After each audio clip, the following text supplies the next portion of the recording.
শ্রী শ্রী ললিতাই চাঁদের মহা অনুকম্পায় শ্রী শ্রী গান্ধার্বিকা গিরিধারী অপর অনুকম্পায় আর্যাবর্ত সাধন ভূমি আধ্যাত্মিকতার পীঠস্থান শ্রী শ্রী ভারত মাতার এই স্নেহের আঁচলস্থিত ধানতলা প্রয়াত বা প্রয়াতা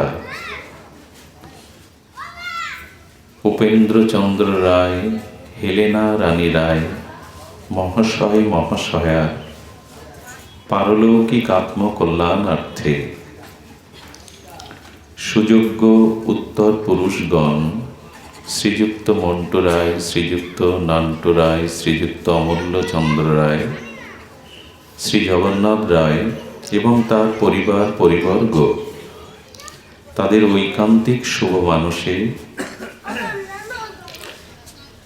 দীর্ঘ 24টি বছর ব্যাপী শ্রী গৃহ অঙ্গনে সুমঙ্গল মাঙ্গলিক যে ভক্তিযজ্ঞের ভাগবতীয় যজ্ঞের পরম আয়োজন, সেই আয়োজনে তৃতীয় দিবসীয় সর্ববেদান্ত সার অমল পুরাণ শ্রীমদ্ ভাগবতীয় ভক্তিযজ্ঞের আজ দ্বিতীয় দিবসীয় হরিকথার প্রারম্ভে অস্মদীয় পরমধন জীবনধন জীবন সর্বস্ব প্রাতঃস্মরণীয় পরম বন্দনীয় সদ্গুরু শ্রী ভগবান স্থিল শ্রী গুরুদেবের রাতুল আতুল পাবন পদার বিন্দে পরার্ধ কোটি দণ্ডবত প্রণতি। মহতি মহাপ্রভুর প্রিয় অনুরাগীগণ, ভাগবত আচার্যবৃন্দ, সংকীর্তন আচার্যবৃন্দ, মহতি সন্তবৃন্দ, স্বালঙ্কৃত সুধীজন, মহতজন, বিদ্গতজন, শ্রদ্ধাশীলা ধর্মশীলা কল্যাণিয়া দেবীমূর্তি ভক্তিমতী মাতৃগণ, সকল ভক্তচরণে বারংবার জীবাধমের বন্দনাপূর্বক দণ্ডবত প্রণতি। হা হা কলি বলানিন ইন্দ্রিয়ই বৈরিবর্গ শ্রী ভক্তি মার্গ ইহ কণ্টক কোটিরুদ্ধ হা হা কজামি বিকল কিমহং করমি চৈতন্য চন্দ্র যদি নাদ্য কৃপাৎ করতি। বর্তমান যুগ সন্ধিক্ষণে আর কলহপ্রিয় কাল কবলিত কলিতে ইন্দ্রিয় রূপ আমাদের যে মহাশত্রু তা অতি বলবান, অতি বলবান এবং পরমোজ্জ্বল পরম প্রগতিময় যে ভক্তির পথ, সেটি বড় কণ্টকাকীর্ণ, বড় অন্তরায়, বড় প্রতিকূল, যেন কাঁটা ছড়ানো। তো এই অবস্থাতে প্রগতিশীল ভক্তিপথের সাধকবৃন্দ আর তারা বড় উদাস বিহ্বল, এই প্রবল শত্রুরূপ ইন্দ্রিয়ের যে বাধা এবং তারা যে অতি বলবান এবং এই ভক্তিপথের উজ্জ্বলতম ভজন পথের যে অন্তরায় কণ্টকাকীর্ণ, এতে অনেকেই বিহ্বল। এই জন্য প্রার্থনা করছে, হায় হে করুণায় অবতীর্ণ, হে পরম দয়ালু, হে পতিত উদ্ধারণ, হে পতিত তারণ, হে করুণা সিন্ধু, হে পতিত উদ্ধারণ দয়াল, চৈতন্য, তুমি যদি কৃপা না করো, করুণা দৃষ্টি না দাও, আমি কি করে ভক্তি পথে চলব? উপায় তো দেখছি না। চৈতন্যচন্দ্রের কৃপা ব্যতীত, নিতাই চাঁদের করুণা ব্যতীত এই পথে কোনো উপায় দেখছি না। এই জন্য পতিত উদ্ধারণ, পতিত পাবন, পরম দয়াল শ্রী চৈতন্যচন্দ্র চরণে নিষ্কপট আমাদের এই প্রার্থনা, এই আরতি, এই নিবেদন, এই বিজ্ঞপ্তি, কৃপা করো, করুণা করো। সেই করুণার পথে আমাদের চলবার জন্য ঠাকুরমশাই মহা বানিয়ে দিয়েছেন, বিষয় গরলময় তাতে মানব সুখ চায়, সেনা সুখ দুঃখ করি মানো। খুব ধ্যান দিতে হবে। বিষয় গরলময় তাতে মানুষ সুখ চায়, সেনা সুখ দুঃখ করি মানো। আর গোবিন্দ বিষয় রস সঙ্গ করো তার দাস, প্রেম ভক্তি সত্য করি জানো। ঠাকুরমশার এই বাণী, এটা ভজন উপলব্ধি রস দিয়ে গড়া। এর প্রতিটি অক্ষর মহামন্ত্রের মতো আমাদের মহাভক্তির পথ, কল্যাণের পথ নির্দেশ করছেন। মানুষ তার জীবনে অধিকাংশ ব্যথা, দুঃখ, যন্ত্রণা, স্খলন, পতনের কারণ হল মাননারাধ্য কুটুম্ব আসক্ত। মানুষ যদি স্ত্রী, পুত্র, কুটুম্ব, সজ্জনের প্রতি অতিরিক্ত আসক্তি এসে যায়, তখনই তার জীবনে দুঃখের কারণ হয়ে দাঁড়ায়। আসক্তি কারণ হয়ে দাঁড়ায় দুঃখের। সংসারে আছো, বিষয়ের মধ্যে আছো, এটি পরিত্যাগ করতে হবে না, কিন্তু কারো প্রতি, সংসারের প্রতি প্রবল আসক্তি রাখতে যেও না। মাননারাধ্য দুঃখাত্ম, দুঃখ পেতে হবে। বিষয় গরলময় তাতে সুখ খুঁজতে যেও না। কে আর কার কথা শোনে? বিষয় যে বিষ, অতিরিক্ত আসক্তি যে পতনের কারণ।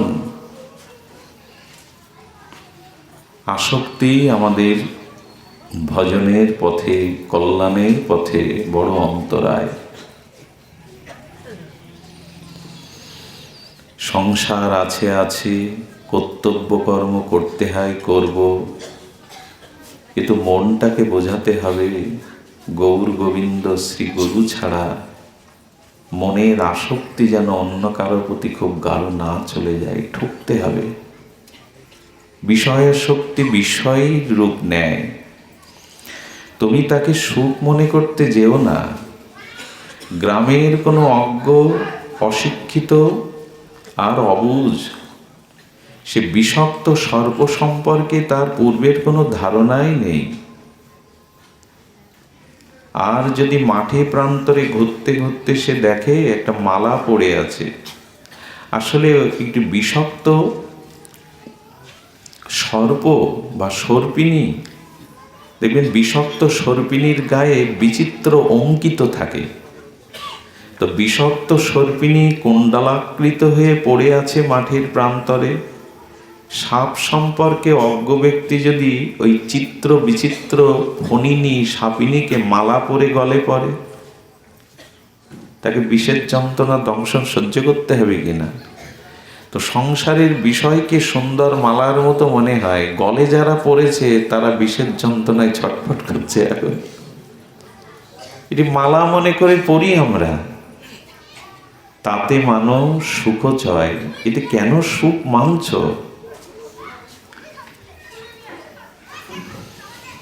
বিষয় গরলময় তাতে মানুষ সুখ চায়, সেনা সুখ দুঃখ করি মানো। ওটা সুখের রূপ ধরে আছে দুঃখ দেওয়ার জন্য। এই জন্য অতিরিক্ত আসক্তি কারো প্রতি রাখতে যেও না। আসক্তি যদি রাখতেই হয়, অনুরাগ অনুরক্তি যদি রাখতে হয়, গৌর গোবিন্দের চরণে দাও। কারণ ওই প্রেম ভক্তিটাই সত্য। সংসার তো স্বপ্ন, সংসার স্বপ্নময়। স্বপ্নে রাজা হওয়া, স্বপ্নে বিমানে করে নীল নীলিমায় ভ্রমণ করা, স্বপ্নে নীল সমুদ্রে নীল জাহাজে পরিভ্রমণ করা, এগুলি স্বপ্নেতে ভালো লাগে। স্বপ্নভঙ্গ হলে দেখব এগুলি স্বপ্নই। তেমনি সংসারটা স্বপ্নের মতো, দেখতে দেখতে ফুরিয়ে যায়।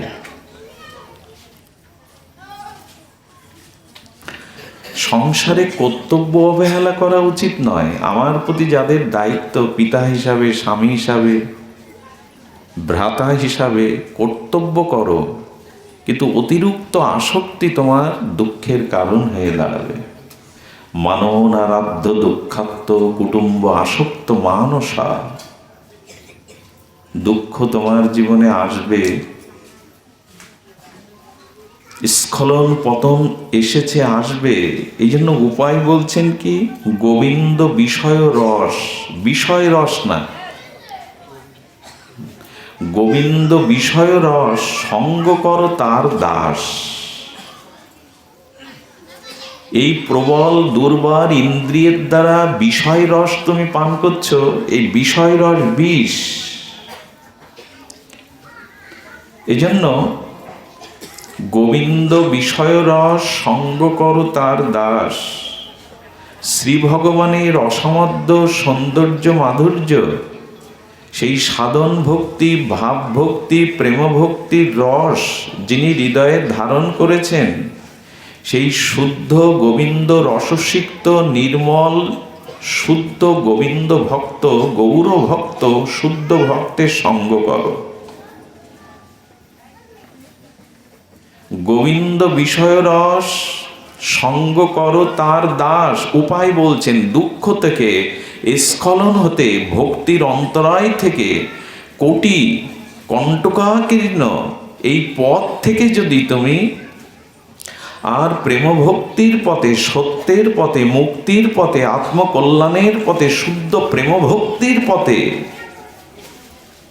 আসতে চাও, তবে উপায় একটাই, গোবিন্দ বিষয় রস পান করো। বিষয় রস নয়, গোবিন্দ বিষয় রস। আর এটা পান কোথায় করা যাবে? সঙ্গ করো তার দাস। সাধু সঙ্গ বলতে কিন্তু সকলে একত্রিত হওয়া না। সাধুগণ মিলিত হলেই মানে বাহ্যিক আমরা একত্রিত হলাম, কিন্তু সেখানে যদি পরনিন্দা, সম্প্রদায়ের নিন্দা, বিষয় কথা হয়, আদৌ কিন্তু একত্রিত হলেও, সঙ্গবদ্ধ হলেও সেটা সাধুসঙ্গ নয়। যেখানে শ্রী হরি কথা ব্যতীত, ভগবানের নাম রূপ লীলা ব্যতীত ভিন্ন কোনো ভাব, ভিন্ন কোনো কথা আলোচনা হয় না, তারই নাম সাধুসঙ্গ। আমি আপনাদের 2-10 জনকে নিয়ে যদি বিষয় কথা, সামাজিক কথা, পরনিন্দা, সম্প্রদায় নিন্দা করতে শুরু করি, এটা সাধুসঙ্গ নয়।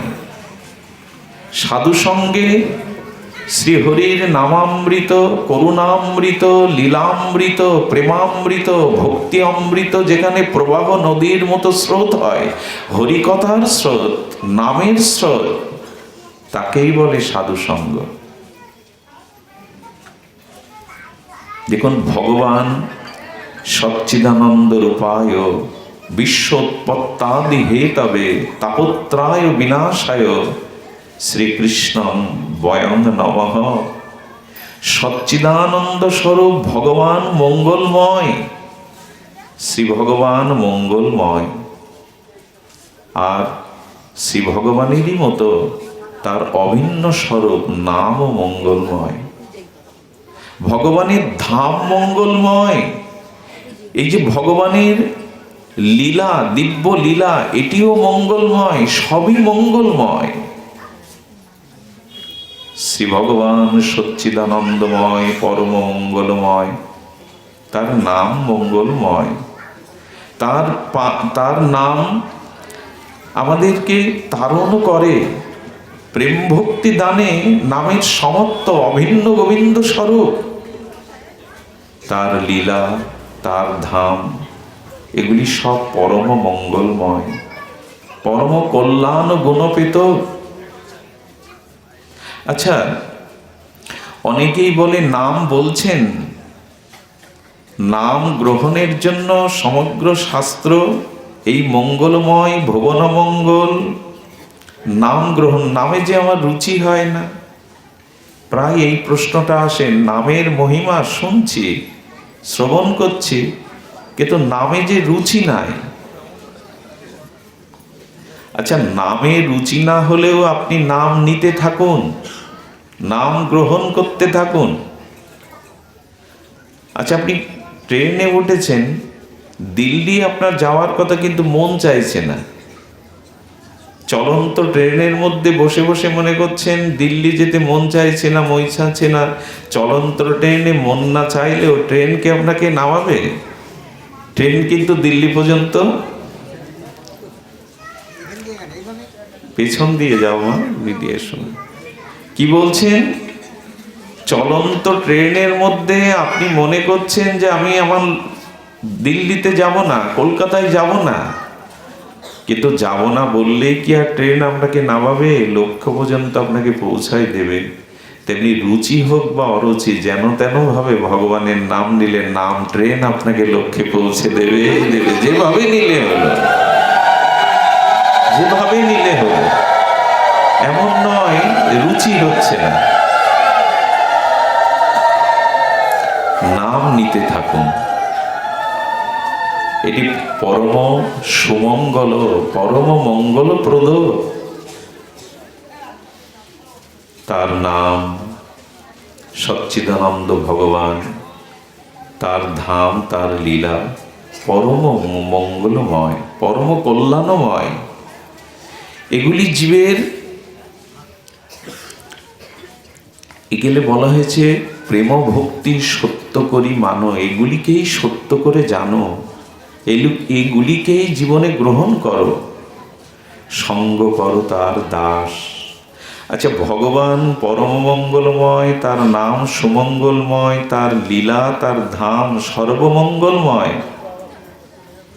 কিন্তু শুদ্ধ ভক্ত বা শুদ্ধ সাধু মধুমঙ্গলময়। তার মানে ভগবান, ভগবানের নাম, তার ধাম, তার লীলা তখনই আপনার কাছে আস্বাদ্য মধুময় উঠবে যখন, আচ্ছা, এই চারটি ধারণ করে আছে সাধুরা, সন্তরা। শ্রী ভগবানকে হৃদয়ে ধারণ করে আছেন নিত্য নিরন্তর অনুধ্যান চিন্তনের দ্বারা। আর সাধুর মুখে, সাধুর চিন্তা চেতনায় সর্বদা আছে ভগবানের নাম। আর সাধু চিন্তা করে কি? কীর্তন করে ভগবানের লীলা। সাধু বাস করে ভগবানের ধামে। এই জন্য ভগবান মঙ্গলময় হলে, কল্যাণময় হলে সাধু মধুমঙ্গলময়। সাধুর কাছে এই চারটি আছে। ভগবানের যা কিছু সম্পদ সব কিছু সাধু হৃদয়ে ধারণ করা আছে। এই জন্য সাধু সঙ্গ মঙ্গলময়, কল্যাণময় শুধু নয়, আস্বাদিত মধুমঙ্গলময়। এই জন্য জীবনের সব থেকে বড় প্রাপ্তি এই সাধু সঙ্গ। সাধু সঙ্গই জীবনের পরম প্রাপ্তি। মঙ্গলময়, মধুমঙ্গলময় সাধু সঙ্গ যারা পেয়েছে, তাদের জীবন ভগবত ভক্তি, প্রগতি, এগুলি তাদের জীবনে আসবেই, এটা বৃথা যেতে পারে না। এই জন্য ভগবানের বিশেষ কৃপা যখন কারো উপরে বর্ষিত হয়, ভগবান বিশেষ করুণা কোনো জীবের প্রতি যখন করেন, তখন সেই জীবের হৃদয়ে প্রেরণা দিয়ে তাকে সাধুসঙ্গ করিয়ে দেন ভগবান। ভগবানই তাকে সাধুসঙ্গ করিয়ে দেন। সাধুসঙ্গই সর্বসমঙ্গল, মধুমঙ্গল।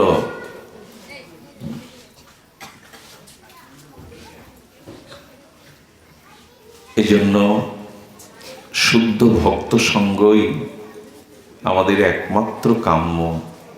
আর শুদ্ধ সাধুসঙ্গ তাকেই বলে যেখানে শ্রীহরির প্রেমময়ী নাম রূপ লীলা কথা আর পবিত্র গঙ্গোত্তরী গঙ্গার মতো যেখানে স্রোত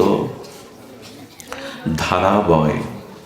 কৃষ্ণ কথা হরি কথাই হলো সাধুসঙ্গ। একত্রিত হওয়াটা সাধুসঙ্গ সবসময় নয়।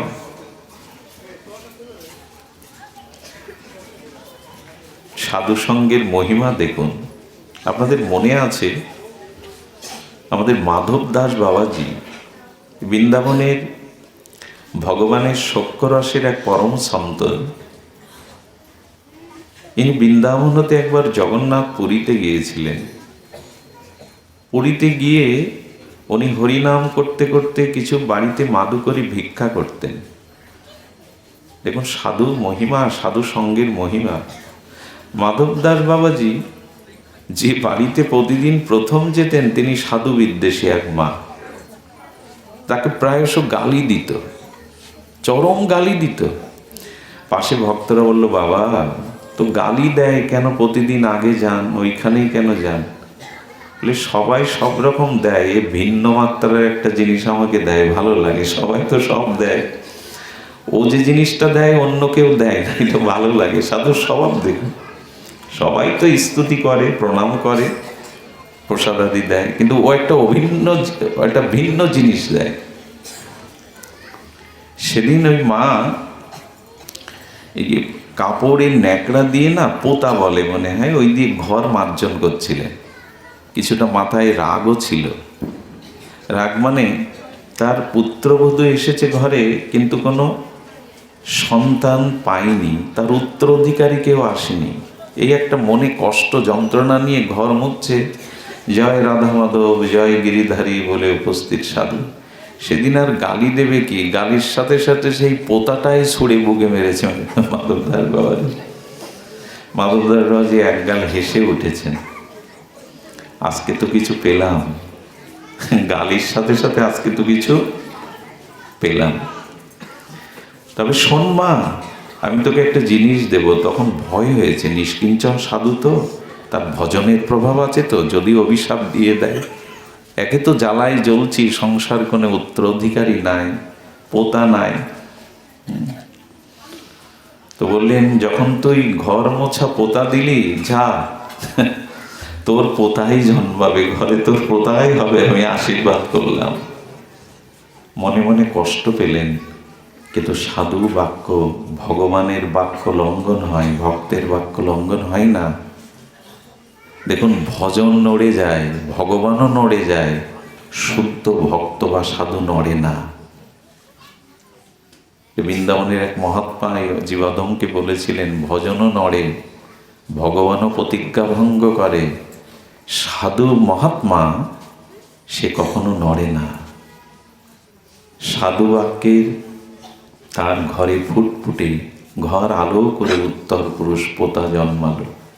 বলুন তো কেন জন্মালো, তার কারণ কি জানেন? শুধু সাধু বাক্য না, ওই যে ঘর মোছা কাপড়টা ছুঁড়ে মেরেছিল না, ওটা আদর করে নিয়ে খুব করে সুন্দর করে প্রথমে পরিষ্কার করেছিলেন, গঙ্গা জলে ধুয়ে রৌদ্রে শুকিয়ে দিয়ে ওটা প্রদীপের সলিতা করে ভগবানের আরতি করে প্রার্থনা করেছিলেন, ওর ইচ্ছা পূর্ণ করো। এমন দয়াল, এমন করুণা কার আছে সাধু ছাড়া? এই জন্য কোনো প্রকারে যদি সাধু কৃপা হয়, সাধু সঙ্গ হয়ে যায়, এটি জীবের মধুমঙ্গল, কল্যাণময়। কারণ জীবনের দুঃখের প্রধান কারণ স্ত্রী পুত্র কুটুম্ব সংসারে প্রবল আসক্তি। দ্বিতীয় কারণ সাধু সঙ্গ রহিত, সাধু সঙ্গ রহিত মত্ত। যিনি সাধু কৃপা, সাধু সঙ্গ আজও পাননি এই ভাগ্য, তার দুঃখ, তার ব্যথা দূর হয় না, তার দুঃখ, তার বেদনা দূর হতে পারে না।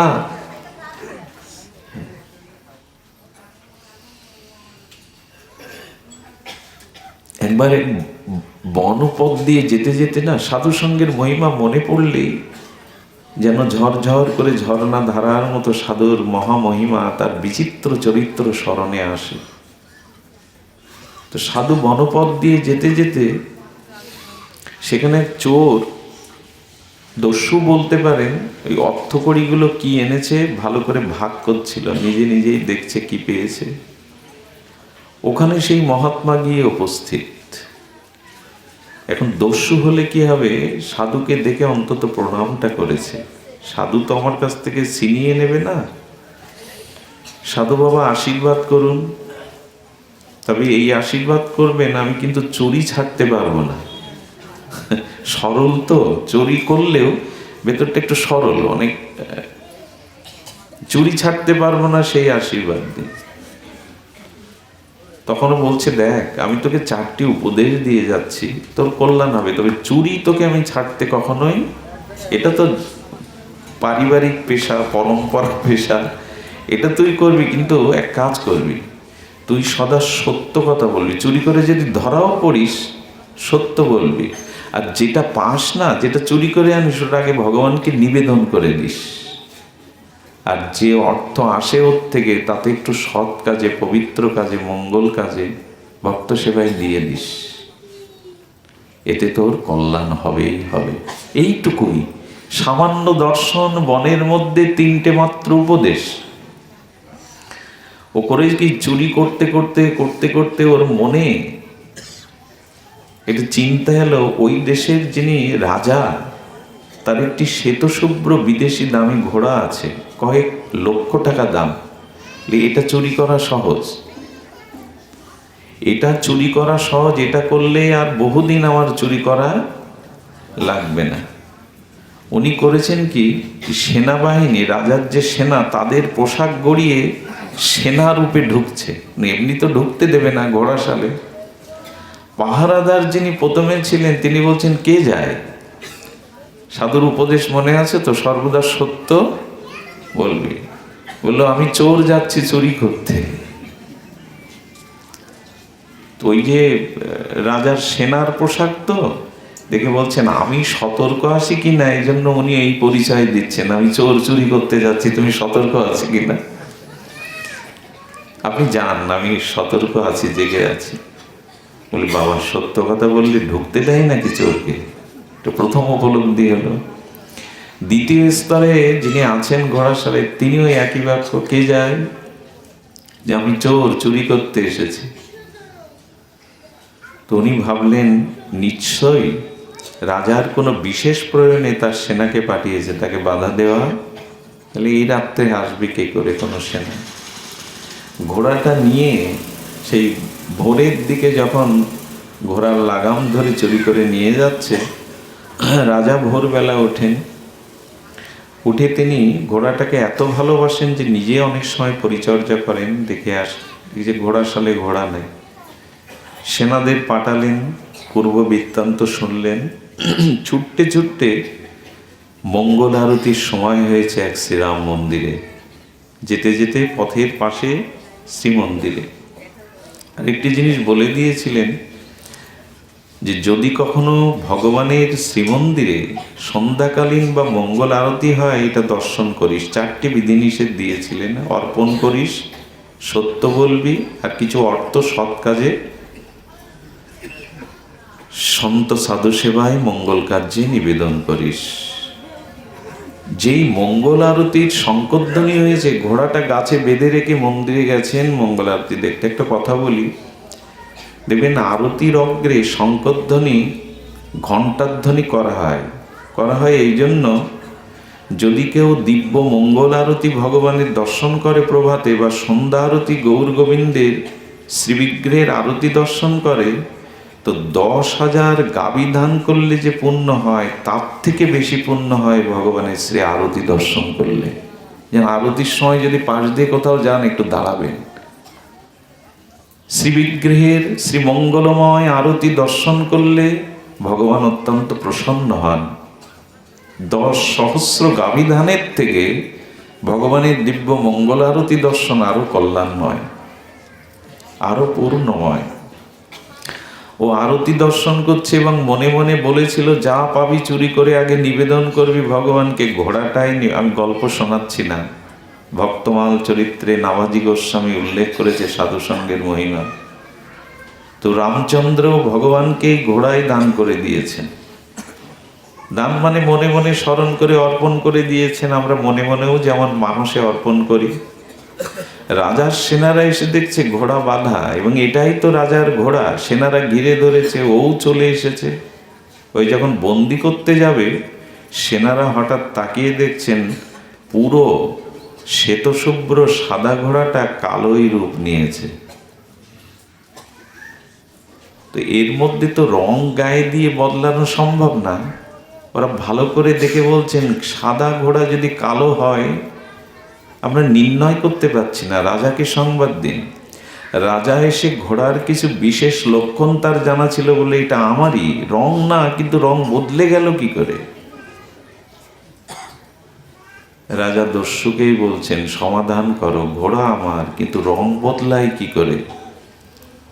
বললেন, রাজা সাধু আমাকে বলে দিয়েছিল, যা পাবি তা তাকে নিবেদন করিস। ভোগ নিবেদন করলে যদি প্রসাদ হয়, তাহলে সাদা ঘোড়া নিবেদন করেও গোবিন্দ গ্রহণ করেছেন রাম ভগবান, সেটাই তার রূপ বদলেও গেছে, গ্রহণ করেছেন তিনি। বিস্ময়কর ভাবে তাকিয়ে বললেন, যার নিবেদিত বস্তু ভগবান গ্রহণ করে, যে মঙ্গল আরতি দেখে ঘোড়া বেঁধে, তুমি আমাকে ফাঁকি দিও না, তুমি সাধারণ কেউ না, আজ থেকে আমি তোমাকে রাজ পণ্ডিত রূপে স্বীকৃতি দিলাম, তুমি পদ অধিকার করো।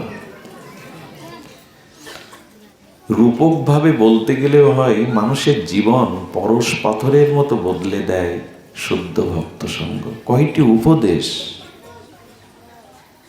তাতে তার জীবনই বিচিত্রভাবে বদলে গেল। এটাই হয়।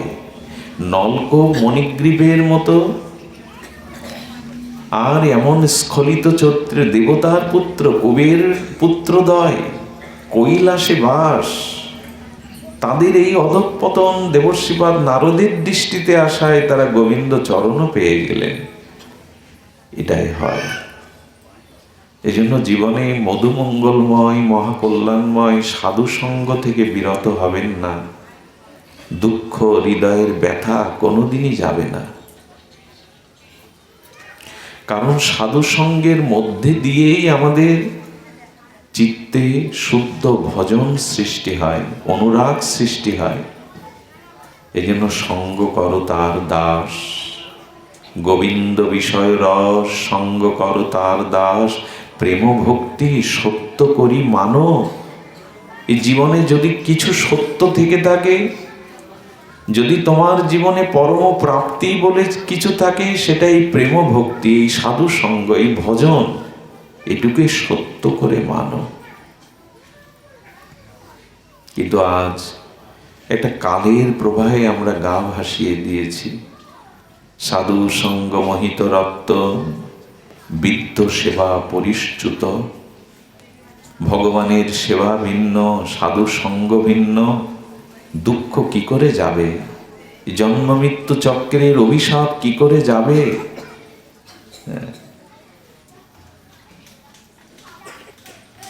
এজন্য শাস্ত্র বলছেন, শাস্ত্রবাণী আর এবং সাধু সঙ্গ, এই দুটি জিনিস আপনার জীবনকে পরিবর্তন করবে। কিন্তু দুঃখের বিষয়, সাধু এবং শাস্ত্র বাণীকে আজ আমরা কতটুকু গ্রহণ করতে পারছি, এই প্রশ্ন আমাদের কাছে আসবেই। গ্রহণ করছি তো? দেখুন, আমাদের নিম্নগামী বিষয়সক্ত মন আর বিষয় রস থেকে গোবিন্দ প্রেমভক্তি রসে ঊর্ধ্বগামী হতে পারে। দেখবেন, জলের ধর্ম নিম্নগামী, জল স্বভাবত নিচের দিকেই গড়ায়, এবং জল খুঁজে বেড়ায় কোথায় জানেন? গর্ত, নর্দমা। নর্দমা, গর্ত, দূষিত এই স্থানটা গিয়ে বেঁধে যায়, গর্তে বা নর্দমায় বেঁধে যায়, পোকামাকড় প্রদূষিত হয়ে যায়। আচ্ছা, এই দূষণ, প্রদূষণ, পোকামাকড়, জলের যে ধর্ম, স্নান এবং পান দুটোই নষ্ট হয়ে যায়। ওই জলকে যদি পাত্র নিয়ে কোনো কড়াইতে, কোনো পাত্রে নিচে দিয়ে তাপ দিতে থাকেন, জলের গতি নিচের দিকে বা খানাখন্দে গর্তে গিয়ে পড়ে, আবর্জনায় পড়ে। কিন্তু ওই দূষিত প্রদূষিত জলটা যদি অগ্নি দিয়ে জাল দেন, নিচের দিকে যাবে? কোথায় যাবে? বাষ্প হয়ে আকাশে উড়ে যাবে। বলেন সাধু সঙ্গ, হরিকথা, গোবিন্দ বিষয় রাস পান করতে থাকলে সাধু মহিমায় ভজন প্রভাবে তোমার নিম্নগামী মনটা ঊর্ধ্বমুখী হবেই হবে। জল যদি নিচে না নেমে আকাশে উড়ে যায়, তোমার চিত্তবৃত্তি ঊর্ধ্বমুখী হবেই। সঙ্গ করো তার দাস।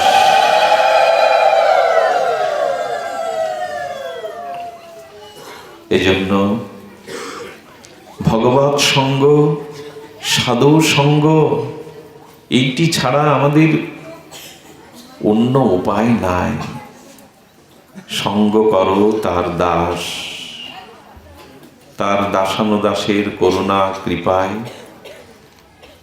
তোমার মন নিম্নগামী থেকে ঊর্ধ্বমুখী হবে, ঊর্ধ্বগামী হবে।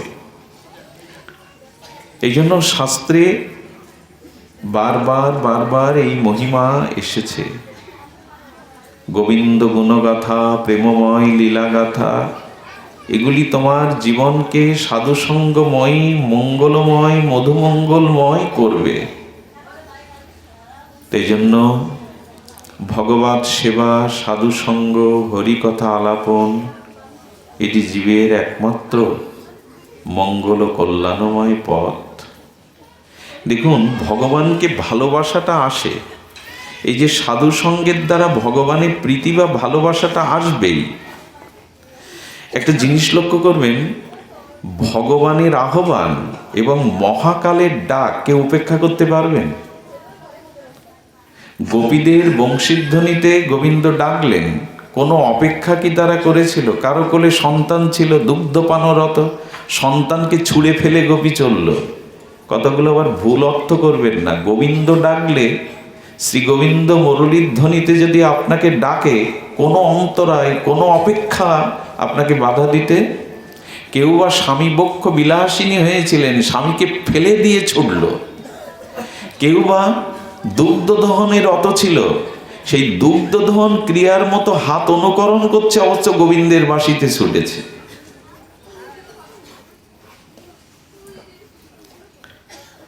কাউকে বা ঘরে রুদ্ধ করে রাখলো স্বামীরা, বলল দেহটাকে জোর করে রাখতে পারো, প্রাণটাকে তো রাখতে পারবে না, দেহ ছেড়ে প্রাণ চলল। ভগবানের আহ্বানকে কেউ উপেক্ষা করতে? অন্য কিছু অপেক্ষা থাকে না ভগবানের আহ্বানে।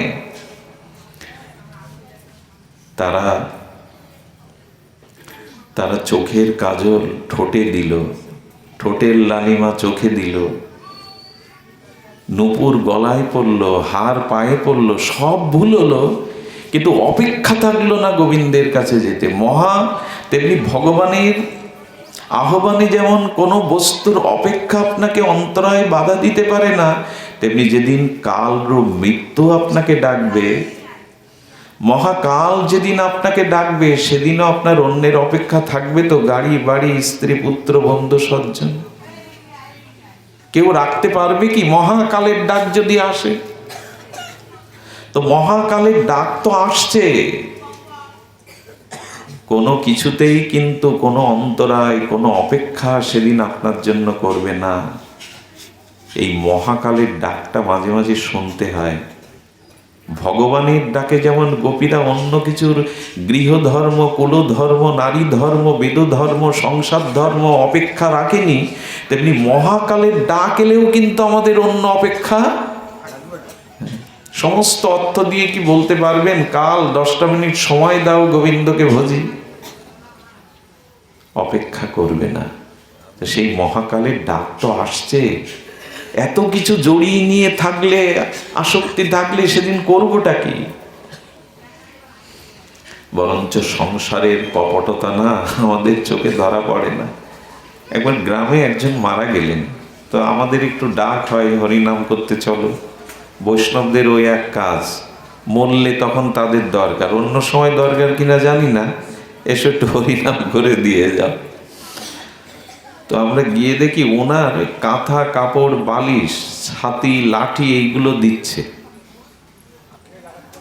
উনি লাঠিটা ভালোবাসতেন, হ্যাঁ, ওনার এই জামাটা খুব প্রিয় ছিল, ওনার এই চশমাটা খুব প্রিয়।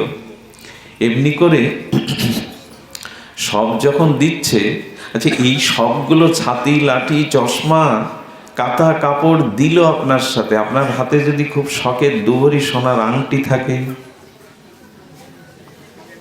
ওটা বলবে তো এটা খুব শখের ছিল, ওটা চিতায় দাও। কি চালাকি আমাদের!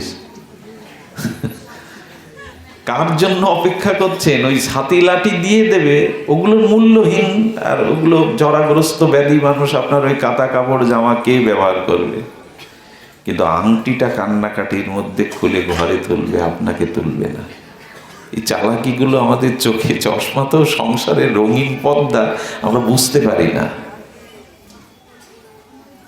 এজন্য অপেক্ষা করো, অপেক্ষা করে থাকতে পারবে না, মহাকালের ডাক আসছে, এটা অমোঘ ডাক। একটু স্মরণ করো, স্মরণ আর কিছু নয়, একটু ভগবানকে ভালোবাসার, ভগবানের ভালোবাসাটা জন্মাবে সাধু সঙ্গে। হরি কথা ভগবৎ সঙ্গের সঙ্গ না করলে ভগবানের প্রতি অনুরাগ কোনো কালেই জন্মাবে না। আর একটু যদি অনুরাগ গোবিন্দের চরণে আপনার হয়, আপনি ভগবানকে বাঁধতে পারবেন। খুব শক্ত কথা বললাম, ভগবানকে আপনি বেঁধে রাখতে পারবেন। একটু ভগবৎ প্রীতি, একটু ভগবৎ অনুরাগ যদি হয়, ভগবান আপনার কাছে বাধা পড়বে। তার একটি উজ্জ্বল দৃষ্টান্ত আছে। একবার বৈকুণ্ঠে দেবশ্রীপাদ নারায়ণ গেলেন। একটু উদাহরণ দিয়ে বললে সহজ হয় বস্তুগুলো বুঝতে। তো দেবশ্রীপাদ নারায়ণ তার মধুর কণ্ঠধ্বনিতে তিনি নারায়ণ নারায়ণ গুণকীর্তনে আর গেলেন। লক্ষ্মী দেবীর মুখ অন্ধকার, কমলা দেবী বিষণ্ণ বদনে বসে আছেন। মা, বৈকুণ্ঠে তো কুণ্ঠা নাই, তুমি কুণ্ঠিত বিরস বদনে কেন বসে আছো? নারদ, তুমি তোমার পুত্রের মতো, নারায়ণ বৈকুণ্ঠে আর আসছে না। নারদ একটু হেসে বলছেন, আসবেও না কোনো কালে। আগুনটা একটু বাড়িয়ে দিল। তুমি বলছো নারদ আসবে না? তো বললো না, আসবে না। ভগবান এক জায়গায় ভগবানকে বেঁধে রেখেছে, সুতল প্রদেশে বলি মহারাজ তোমার নারায়ণকে বেঁধে রেখেছে, দারোয়ান করে রেখেছে, আসবে না। লক্ষ্মী দেবী বিস্ময় করনেত্রে বলছেন, তাকে দারোয়ান করে রেখেছে সুতলে? বলে হ্যাঁ মা, বলি মহারাজ সর্বস্ব ভগবানকে দিয়েছিলেন, তাতে ভগবান তার দুয়ারে পাহারাদার হয়ে বাধা আছে, আর কোনোদিন বৈকুণ্ঠে আসবে না। লক্ষ্মী দেবী আরো বিরস বদনে চোখ ছল ছল করে উঠল, নারায়ণ ছাড়া তো আমি বাঁচব না, এ বৈকুণ্ঠ আমার কাছে অন্ধকার। নারদ, তুমি তো অনেক লীলার সাক্ষী, একটা উপায় করো। বলছে মা, উপায় একটা আছে, তুমি নারায়ণকে পেতে পারো, উপায় একটা আছে। বললো আগামী শ্রাবণ পূর্ণিমা আসছে, এই দিনটা রাখি বন্ধনের দিন। তুমি এক কাজ করো, তুমি সুতল প্রদেশে বলি রাজার হাতে গিয়ে রাখিটা বেঁধে আসো। রাখি বাঁধলে প্রসন্ন হয়ে বলি দাতা শিরোমণি, জেনাবন্ধ বলি রাজা দানবেন্দ্র মহাবলা, উনি মহাবলশালী, দানের জন্য উদার, সর্বস্ব দিয়ে দিতে পারেন। শ্রাবণী পূর্ণিমায় তুমি রাখি বেঁধে এসো। তো যখন কমলা দেবী গিয়ে বলি রাজার হাতে রাখি বাঁধলেন, প্রসন্ন হয়েছে, ভগ্নী বোন কিছু বর চাও। আমার যেটুকু আছে, বলে বর আমি চাইতে পারি, কিন্তু দিতে হবে, কথা দিন।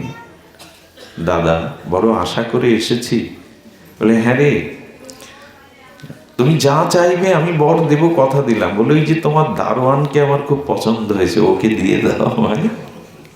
নারদের শেখার সাধু পর্যন্ত মা লক্ষ্মীর উপায় করছেন, ভগবানের বাঁধন মুক্ত করছেন। সাধু ছাড়া কে করবে গো? মহাত্মারা ছাড়া কে করবে? তো বলি মহারাজ বললেন, বোন, ও তোমার প্রাণ, প্রাণ কেউ দেয়? দুয়ারে যদি ভগবান বাধা পড়েন, তাকে কেউ দিতে, ও তো আমার প্রাণ। কমলা দেবী তখন বলছেন, আপনার প্রাণ, কিন্তু আমার যে প্রাণনাথ, প্রাণনাথ ছাড়া তো আমিও বাঁচব না। কৃপা করে ওকে দিন আমার প্রাণনাথ।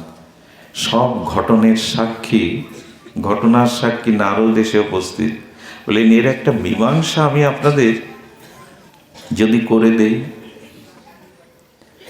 বললেন হ্যাঁ বলুন। বললেন দেখুন 12টা মাস, এক এক অক্ষরকে আমি যদি 2 মাসে ভাগ করি, এক এক অক্ষরে 2 মাস, তো বলি মহারাজ বললেন নারায়ণ আমার প্রাণ। প্রাণ কয় অক্ষরের বাবা? প্রাণ শব্দটা 2 অক্ষরের। তো প্রাণ যদি 2 অক্ষরের হয়, আমার মীমাংসা হলো এই 2 অক্ষর 2 দুগুণ 4 মাস, চাতুর্মাস্যের এই 4 মাস বলি রাজার দুয়ারেই গোবিন্দ থাকবে। আর লক্ষ্মী দেবী উচ্চারণ করেছেন প্রাণ নাথ। অক্ষর কয়টি হলো? 4টি। 4 দুনো 8 মাস উনি বৈকুণ্ঠে থাকবেন, 4 মাস সুতল প্রদেশে আপনার কাছে থাকবেন। বলি মেনে নিলেন, তবেই না নারায়ণ বৈকুণ্ঠে পৌঁছাতে পারল।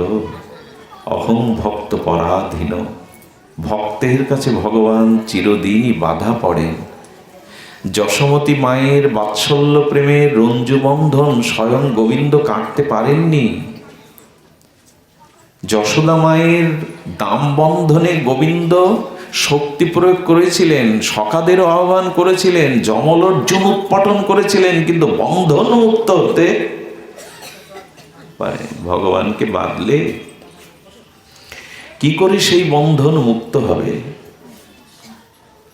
আপনারা কষ্ট পাচ্ছেন দাঁড়িয়ে, যদি ভেতরে আসেন, বসার এই পাশে তো জায়গা আছে, একটু কিছু দিতে পারেন। অনেকেই দাঁড়িয়ে আছেন, ওনাদের এখানে বসাতে পারলে আমার মনটা ভালো লাগতো। কষ্ট করে দাঁড়িয়ে আছেন, আপনারা বসুন, এ পাশ দিয়ে আসুন। জয় রাধে, আসুন, কষ্ট পাচ্ছেন। জয় রাধে। তো আমরা ফিরে আসি। অহং ভক্ত পরাধীন। ভগবান ভক্তের চিরকাল অধীন। এই জায়গাটি ভগবান ভক্তের কাছে চিরকাল। অহং ভক্ত পরাধীন ভক্তি বশ পুরুষ। আমি চিরকাল ভক্তির কাছে বশ। এই জন্য ভগবানকে ভালোবাসতে হবে। মহাকালের আহ্বান আসছে, আর সময় পাবে না। এই জন্য ভগবানকে ভালোবাসলে যদি তিনি এমনি করে বাধা পড়েন, আর ভগবানকে ভালোবাসার একটা মহিমা আছে। এই যে একটু আগে বললাম বিষয় বিষ, এই বিষয় বিষও আপনাকে ক্ষতি করতে পারবে না। আপনার এই জন্ম মৃত্যু জরা ব্যাধি দুঃখরূপ এই কালোময় বিষ আপনার ক্ষতি করতে পারবে না। আপনাদের স্মরণে আছে সমুদ্র মন্থনে ভগবান শঙ্কর পার্বতীপতি সত্যম শিবম সুন্দরম মহাযোগেশ্বর ভগবান শঙ্কর সমুদ্র মন্থনে কালকূট বিষ তুলে নিয়েছিলেন। কিসে করে জানেন? পাত্র না, হাতে। ওই বিষ ভগবান শঙ্কর যখন গ্রহণ করতে যাবেন, জগৎ জননী মা পার্বতী বলেছিল এটা কালকূট বিষ, ব্রহ্মাণ্ড পুড়ে ছারকার হয়ে যাবে, এটি পান করো না। কিন্তু এই বিষ যদি সমুদ্র মন্থনে ভগবান শঙ্কর গ্রহণ না করেন, তো পৃথিবী বিষময় হয়ে যাবে। ভগবান শঙ্কর যখন বলছেন জীবের কল্যাণে, দেবতাদের কল্যাণে, মানব কল্যাণে, সৃষ্টির কল্যাণে এটা আমি পান করব, পানের সাথে সাথে আপনারা জানেন ওই বিষ গ্রহণ করছেন কি উদ্দেশ্যে, কিভাবে? দেখুন ভগবান শঙ্করের ভাবনা, পার্বতী শোনো, আমি বিষ পাচ্ছি না, আমি শ্রী ভগবানের অভিষিক্ত চরণামৃত পাচ্ছি। এই ভাবনাটা কেন জানেন? ওই যে কুর্ম রূপ ধরে ভগবান ধারণ করেছে না, তা আমরা যখন ভগবানকে স্নান করাই তারই নামই তো মহা অভিষেক হয়। তো সমুদ্রের জলে কুর্মরূপে স্বয়ং ভগবান অবগাহন করছেন, মানে সমুদ্রের জলটাই এখন বিষ নেই, অমৃত হয়ে গেছে। বিশ্বাস ভগবান শঙ্করের, মানে যেহেতু কুর্মরূপে সমুদ্রের মধ্যে ভগবান আছেন, তার স্পর্শ সচ্চিদানন্দ মূর্তি, তার স্পর্শে পুরো সমুদ্রের জলটাই তো এখন অমৃত, বিষ কোথায়? আচ্ছা, এই বিষ পান করলেন, ভগবান শঙ্করের কণ্ঠ থেকে বিষটা বুকে যেতে পারেনি, বিষ কণ্ঠ পর্যন্ত থাকলে হয়তো আপনি মরবেন না, কিন্তু কণ্ঠ থেকে যদি লাঞ্চে চলে যায় তখন বিষ সংক্রামিত হয়ে আপনাকে মেরে দেবে, বিষক্রিয়া করবে। তো ভগবান শঙ্কর মাতা পার্বতীকে বলেছিলেন, আমার হৃদয়ে রাম আছে, আমার হৃদয়ে আছে রাম নাম, স্বয়ং নামরূপী ভগবান। আচ্ছা, বিষ রাম এটা 2-3 বার বললে শব্দটা হয় বিশ্রাম, বিষ রাম, এতে বিশ্রাম হয়। বলে যার হৃদয়ে ভগবানের নাম আছে, যার হৃদয়ে ভগবান আছে, ওখানে বিষ গিয়েও বিশ্রাম পায়। বিষ ক্রিয়া করতে পারে না, বিষ ওখানে বিশ্রাম পায়। ভগবান শঙ্কর নীলকণ্ঠ হলেন, বিষ তো বুকের ভেতরেও যেতে পারত, যায়নি। বিষ যেখানে বিশ্রাম পায়, তেমনি শ্রী ভগবানকে স্মরণ করুন, তাকে হৃদয়ে রাখুন, ওখানে বিষও গিয়ে বিশ্রাম পাবে। বিষ নিষ্ক্রিয় হলো না, বিষ নিষ্ক্রিয় হয়নি, বিশ্রাম পেয়েছে, এই জন্য তো নীলকণ্ঠ নাম নিলেন। এই জন্য ভগবানকে হৃদয়ে রাখুন। এই প্রেম ভক্তি সত্য করে মানতে বলেছেন ঠাকুর মশাই। এটাকে হৃদয়ে যদি আমরা রাখতে পারি, তবে তবে বিষ, বিষয় বিষ, গরল বিষ এখানে বিশ্রাম পাবে, এখানে অবশ্যই বিশ্রাম পাবে। এই জন্য আমাদের প্রয়োজন। কিন্তু আজ আমরা মানছি কি? সাধু বাক্য, শাস্ত্র বাক্য, চিত্তেতে করিয়া ঐক্য, ঐক্য করে মানছি কি? কিছু মনে নেবেন না। ভগবত শাস্ত্র আমাদের শুধু আধ্যাত্মিকতার স্তরে ভাষায় না, জাগতিকভাবে একটি মানুষকে প্রকৃত মানুষ করবার জন্যই সমস্ত শাস্ত্রের অক্ষরগুলি আমাদের শুদ্ধ মানবতা, শুদ্ধ মনুষ্যত্ব, ভদ্র হতে শেখায়। প্রাতঃস্মরণীয় মহাত্মারা বলেছেন, ভক্ত পরে হও, আগে ভদ্র হও। ভদ্রতা, মানবতা, মনুষ্যত্ব যদি না থাকে, কিসের কালী ভক্ত, কিসের শিব ভক্ত, কিসের রাম ভক্ত, কৃষ্ণ ভক্ত তুমি? আগে তো তোমার সৌজন্য থাকুক, আগে তো তোমার ব্যবহার নির্মল হোক, আগে তুমি ভদ্রতা অর্জন করো, তুমি মানুষ, তোমার মনুষ্যত্বকে তুমি সমুন্নত করো। ভক্ত হলে কি হবে? ভক্ত ভাব অঙ্গীকার করলে কি হবে? ভক্তের পোশাক পরিধান করলে কি হবে? সাধু সঙ্গ আমাদের ভদ্র হতে শেখায়, আমাদের মনুষ্যত্ব, মানবতা উত্তীর্ণ করতে শেখায়, কিন্তু গ্রহণ করলাম কি? আচ্ছা, লক্ষ্য করুন, সমগ্র নিখিল শাস্ত্রে বলছেন প্রভাতে শয্যা ত্যাগই হলো আধ্যাত্মিকতার প্রথম স্তর। প্রভাতে শয্যা ত্যাগ করে ভগবানকে স্মরণ করো। প্রভাতে শয্যা ত্যাগ রঘুপতি রামচন্দ্র করতেন, ভগবান শ্রীকৃষ্ণ করতেন, মহাপ্রভু করতেন। প্রভাতে শয্যা ত্যাগ, হ্যাঁ, প্রভাতে শয্যা ত্যাগ, এই বাণীকে আজ গ্রহণ করি। আচ্ছা, প্রভাতে শয্যা ত্যাগটা কেন? প্রভাতে শয্যা ত্যাগ করে নবদ্বীপবাসী, বৃন্দাবনবাসী বৈষ্ণবগণের আর মহত্তগণের স্মরণ তো। তা আপনি যদি প্রভাতে শয্যা ত্যাগ করেন, কিন্তু উদ্দেশ্যটা যদি ভগবান বৈষ্ণব স্মরণ না হয়, সেক্ষেত্রেও ভোরে ওঠার কিন্তু কোনো মহিমা নেই। একজন ভোরে উঠেছে, উঠে বললো, আজকাল কি ভোরে উঠে জপ ধ্যান করছেন? বলে, না না, ভালো ঘুম হয় না, ভোরে উঠেছি। তো ভোরে উঠেছেন কেন? ভোরে উঠেছে একটু চার দোকানে গিয়ে দেখছি যদি চা পাওয়া যায়। এই ভোরে ওঠার মহিমা আছে তো। প্রভাতে শয্যাত্যাগ কেন? নিখিল শাস্ত্রে কেন নির্মল এই বাতাবরণে প্রভাতে শয্যাত্যাগের কথা বলে? সুস্থতা, স্বচ্ছতা, নির্মলতা, পবিত্রতা, ঈশ্বর ধ্যান, এই সময়টা উপযোগী। তো যদি ঘুম ভালো না হয়, তাই উঠেছি চা খাওয়ার জন্য, তাহলে আর উঠতে হবে না তোমার, ভগবান ভজনের জন্য ওঠো। চার দোকানে গিয়ে ভালো ঘুমায়নি, গন্ডগোল বাঁধায়। চার দোকানে এত দেরি করলে হয়? দুধ নেই চিনি নেই তো রাখতে হয়, এরকম না। রঘুপতি রামচন্দ্র উঠেই প্রথমে মা কৌশল্যাকে প্রণাম করতেন। এই দেখুন, ভাগবত বা রামচরিত মানুষ আমাদের বেদ পুরাণ আমাদের মানুষ হতে শেখায়, একজন শুদ্ধ খাঁটি মনুষ্যত্বকে উত্তীর্ণ করতে শেখায়, কিন্তু আমরা গ্রহণ করিনি। মা কৌশল্যাকে, দশরথকে প্রণাম করে শ্রী গুরুদেবকে প্রণাম করতেন, বশিষ্ঠদেবকে। আজ এই আদর্শগুলি যদি আমরা ভাগবত থেকে, সাধুসঙ্গ থেকে, হরিকথা থেকে নিয়ে যেতাম, পিতামাতাকে প্রণাম করতে হয়, ওদের আশীর্বাদটা জীবনের প্রথমে প্রয়োজন খুবই। পিতামাতার আশীর্বাদের থেকে বঞ্চিত যারা না, তারা বড় হতভাগ্য। এই জগতে ভগবান স্বয়ং রঘুপতি রাজ বলোচন মর্যাদা পুরুষোত্তম উঠে দেখুন, মাতৃদেব ভব, পিতৃদেব ভব,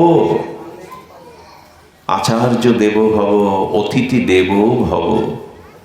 এই চারটি বেদের মন্ত্র আমাদের জীবনকে গড়ে দিতে পারে। প্রভাতে উঠে আগে মাকে বন্দনা করো, মাকে প্রণাম করো, তার আশীর্বাদ, পিতামাতার আশীর্বাদ সন্তানের একটা রক্ষা কবচ তৈরি করে দেয়, একটা ঢাল তৈরি করে দেয়। বহু শত্রু, বাহির শত্রু তাকে ক্ষতি করতে পারে না। ওই আশীর্বাদটুকু আজ আমরা বঞ্চিত। কজন প্রণাম করি পিতামাতাকে? আচ্ছা, একটা যন্ত্রণা দেখবেন, দুর্গাপূজা বিজয়া দশমীর দিনে প্রণামের পাহাড় জমে যায়। ধ্যান দিয়ে শুনুন, বিজয়া দশমীতে দেখবেন প্রণামের পাহাড় জমে যায়। 364 দিন প্রণাম নেই, এই একদিনের উচ্ছ্বাস। এটা ভাগবত ধর্ম বলে না। ভাগবত ধর্ম বলে নিত্য পিতামাতাকে প্রণাম করো, নিত্য তাদের আশীর্বাদ মস্তকে নাও। শ্রী গোবিন্দ গোষ্ঠে যাচ্ছেন, যশোদামা পেছন থেকে ডাকছে, গোপাল গোপাল। কত শত্রু ছোটবেলা থেকে, অগাসুর বগাসুর পুতনা, কত শত্রু তোর পিছনে, আজ তোর গোষ্ঠে বিপদ হতে পারে। মা ডাকছে পেছন থেকে। মা পেছন থেকে ডাকলে অমঙ্গল হয় না, মঙ্গলই হয়। গোপাল পেছনে ফিরে এসে মাকে বলছে, কেন মা অমঙ্গল হবে? বলে, আমার চরণ ধুলি নিলি না তো। যশোদা তখন নিজের হস্ত দিয়ে পায়ের ধুলাগুলো গোপালের মাথায়, গোপালের বুকে, গায়ে মাখিয়ে দিচ্ছে, যা আর ভয় নেই।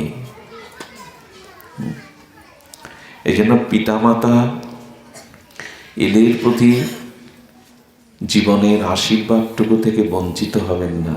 পিতামাতা যদি গত হয়ে থাকেন, তাদের উদ্দেশ্য নিত্য প্রণাম করবেন। আশীর্বাদটা আপনার কাছে আসবেই, একটা মঙ্গলপ্রদ আবরণ তৈরি হয়ে যাবে আপনার জীবনে। অমঙ্গল আসতে পারে না।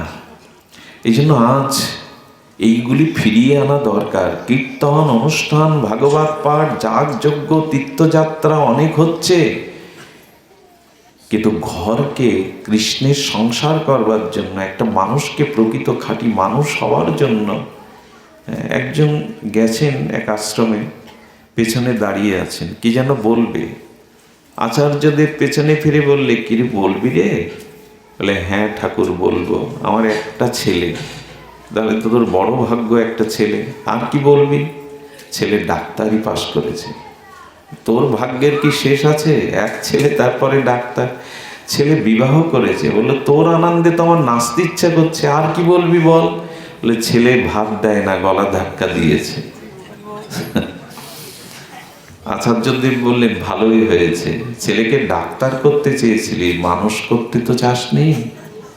যদি মানুষ করতে চাইতিস, আজ গলা ধাক্কা খেতে হতো না। আজ আমরা ডাক্তার, মাস্টার, উকিল, ইঞ্জিনিয়ার তৈরি করছি, করবেন না কেন? এই প্রত্যাশা পিতামাতার বুকে থাকে। কিন্তু মানুষ করুন। মনুষ্যত্ব না হলে এগুলি জীবনে শান্তি দিতে পারে না। আজ আমেরিকায় আত্মহত্যার সংখ্যা সব থেকে বেশি বিশ্বের মধ্যে। কি অভাব আছে ওদের? বিলাস বৈভব জীবন, বিলাসী জীবন, অর্থের অভাব নেই, প্রাচুর্যের অভাব নেই। আত্মহত্যার সংখ্যাটা আমেরিকা সব থেকে বেশি। মানসিক রোগগ্রস্ত। 18 বছর হলে পিতামাতার খোঁজ নেওয়া লাগে না, স্বাধীন। এই উগ্রতা ভালো না। ভারতীয় সনাতন কৃষ্টি যা দিয়ে গেছে, বিশ্বাস করুন, স্বামীজির উদ্দাত্ত আহ্বান ছিল সারা পৃথিবী একদিন এই সনাতন ভারতবর্ষের কাছে শান্তির জন্য হাত পাতবে। বিশ্বব্যাপী হরিনামের এত প্রচার কেন? বিগ্রহ সেবার এত প্রচার কেন? লন্ডনে কেন রথযাত্রা হবে? এর একটাই কারণ, বৈদিক সনাতন ধর্ম, এই আর্য সংস্কার কৃষ্টি সারা পৃথিবীকে একদিন হাত পাততে হবে শান্তির জন্য। এই জন্য মানুষ আজ অশান্ত হয়ে উঠেছে শুধু শাস্ত্র লঙ্ঘনের জন্য। শাস্ত্র অক্ষর নয়, পেজে ছাপানো কটা অক্ষর, বাণী নয়, শ্লোক নয়।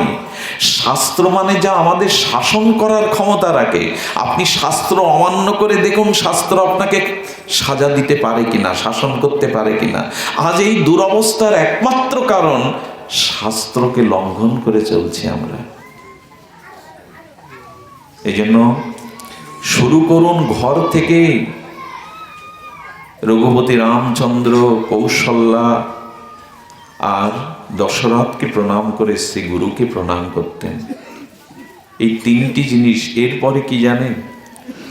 এরপরে শাস্ত্রে বলেছেন যে ভগবানের কাছে একটু যাও। গৃহে যে তোমার অধিদেবতা আছেন তার কাছে একটু যাও। ভগবান গীতাতে বলেছেন বহুবিধ উপাচারে তিনি সন্তুষ্ট নং, পত্রং পুষ্পং ফলং তোয়াং যৌমে ভক্তা প্রযুচ্ছতি। পত্রং বলেছেন, পত্রান বলিনি, এক শব্দে বলেছেন একটা পাতা দাও, একটা পত্র দাও, একটা তুলসী পাতা দাও। পত্রানি বলেননি, পত্রং। একটা তুলসী দল আমাকে দাও। তুলসী দলন জলস্য চুলুকেন। একটা তুলসী দল শ্রী গোবিন্দ চরণে প্রভাতে কেউ ভক্তি দিয়ে শ্রদ্ধার্ঘ দিয়ে যদি দিতে পারে, গোবিন্দ বলছেন আমি তার ঋণ শোধ করবার জন্য চিন্তায় পড়ে যায়, তার ঋণ আমি কি করে শোধ করব। কৃষ্ণকে জল তুলসী দেয় যেই জন, তার ঋণ শোধিত কৃষ্ণ করেন চিন্তন। ভগবান ধ্যানে বসে যে আমি ওর ঋণ কি করে শোধ করব। আহা, একটা তুলসী দল গোবিন্দ চরণে অর্পণ করলে গোবিন্দ ধ্যান করেন, চিন্তা করেন যে ওর ঋণ আমি কি করে শোধ করব। গোবিন্দের ঘরে কিছু নাই ওকে ঋণ শোধ করবে? তো ভগবান চিন্তায় পড়ে যান। ভগবানকে জিজ্ঞাসা করেন, তো তোমার সম্পদ ঐশ্বর্য কিছু নেই তার ঋণ শোধ করবার? বললো না। বলে কি করে শোধ করো? গোবিন্দ বললেন ওই একটা তুলসী দলের কাছে, এক গণ্ডূর জলের কাছে আমি চিরদিন বিক্রি করে দেই নিজেকে ওই ভক্তের কাছে। আত্মবিকৃত নামে বিক্রয় করে দেই নিজেকে। এই ভগবানকে এক প্রভাতে অন্তত একটা তুলসী দেওয়ার সময় নাই। আচ্ছা লক্ষ্য করুন, প্রায় মানুষ এখন পত্র পত্রিকাগুলো সকালে উঠে চায়ের সাথে এটা দেখবে, সে আঞ্চলিক পত্রিকা হোক, জাতীয় পত্রিকা হোক। একটা পেপার পত্রিকায় তো 20 মিনিট চোখ বোলায়, কিন্তু গীতার একটা শ্লোক পড়তে কত সময় লাগে? আমাদের দুরবস্থার কারণ কি? গীতা সার্বভৌম শাস্ত্র। পৃথিবীর সমস্ত ধর্মগ্রন্থ শাস্ত্র নিয়ে সমালোচনা হয়েছে, গীতার একটা অক্ষরকে সমালোচনা করার সাহস পৃথিবীর কোনো দার্শনিক আজও দেখায়নি। এই সার্বভৌম অনন্য দার্শনিক গ্রন্থের শিরোমণি শ্রীমদ্ ভাগবত গীতা। আমাদের এমন কোনো সম্প্রদায় নেই, মনীষী নেই যে গীতাকে সার্বভৌম মাথায় উদ্ধৃত করেননি। গীতা ঘরে শুধু মরার বুকের উপরে দেয়া হয়, কাপড় দিয়ে বেঁধে রাখা হয়, তুলসী পাতা দিতে দিতে গীতার পৃষ্ঠা ক্ষয় হয়, কিন্তু গীতার বাণী আজ আমরা হৃদয়ে গ্রহণ করি না। একটা পত্র পত্রিকা পড়তে আধা ঘন্টা সময় নেয় মানুষ।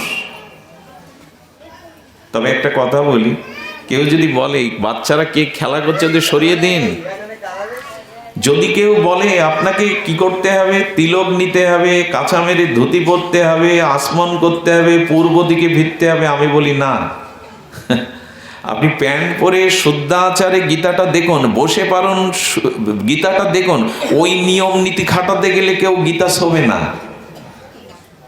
আমাদেরকে এরকম কড়া নির্দেশ দেয়া হয় অনেক সময়, আরে গীতা স্পর্শ করছো, অমুক করছো, তমুক, স্নান করো, ধুতি পরো, তিলক নাও, আসমন করো, হ্যাঁ, মঙ্গলাচরণ করো। কে করবে এগুলি?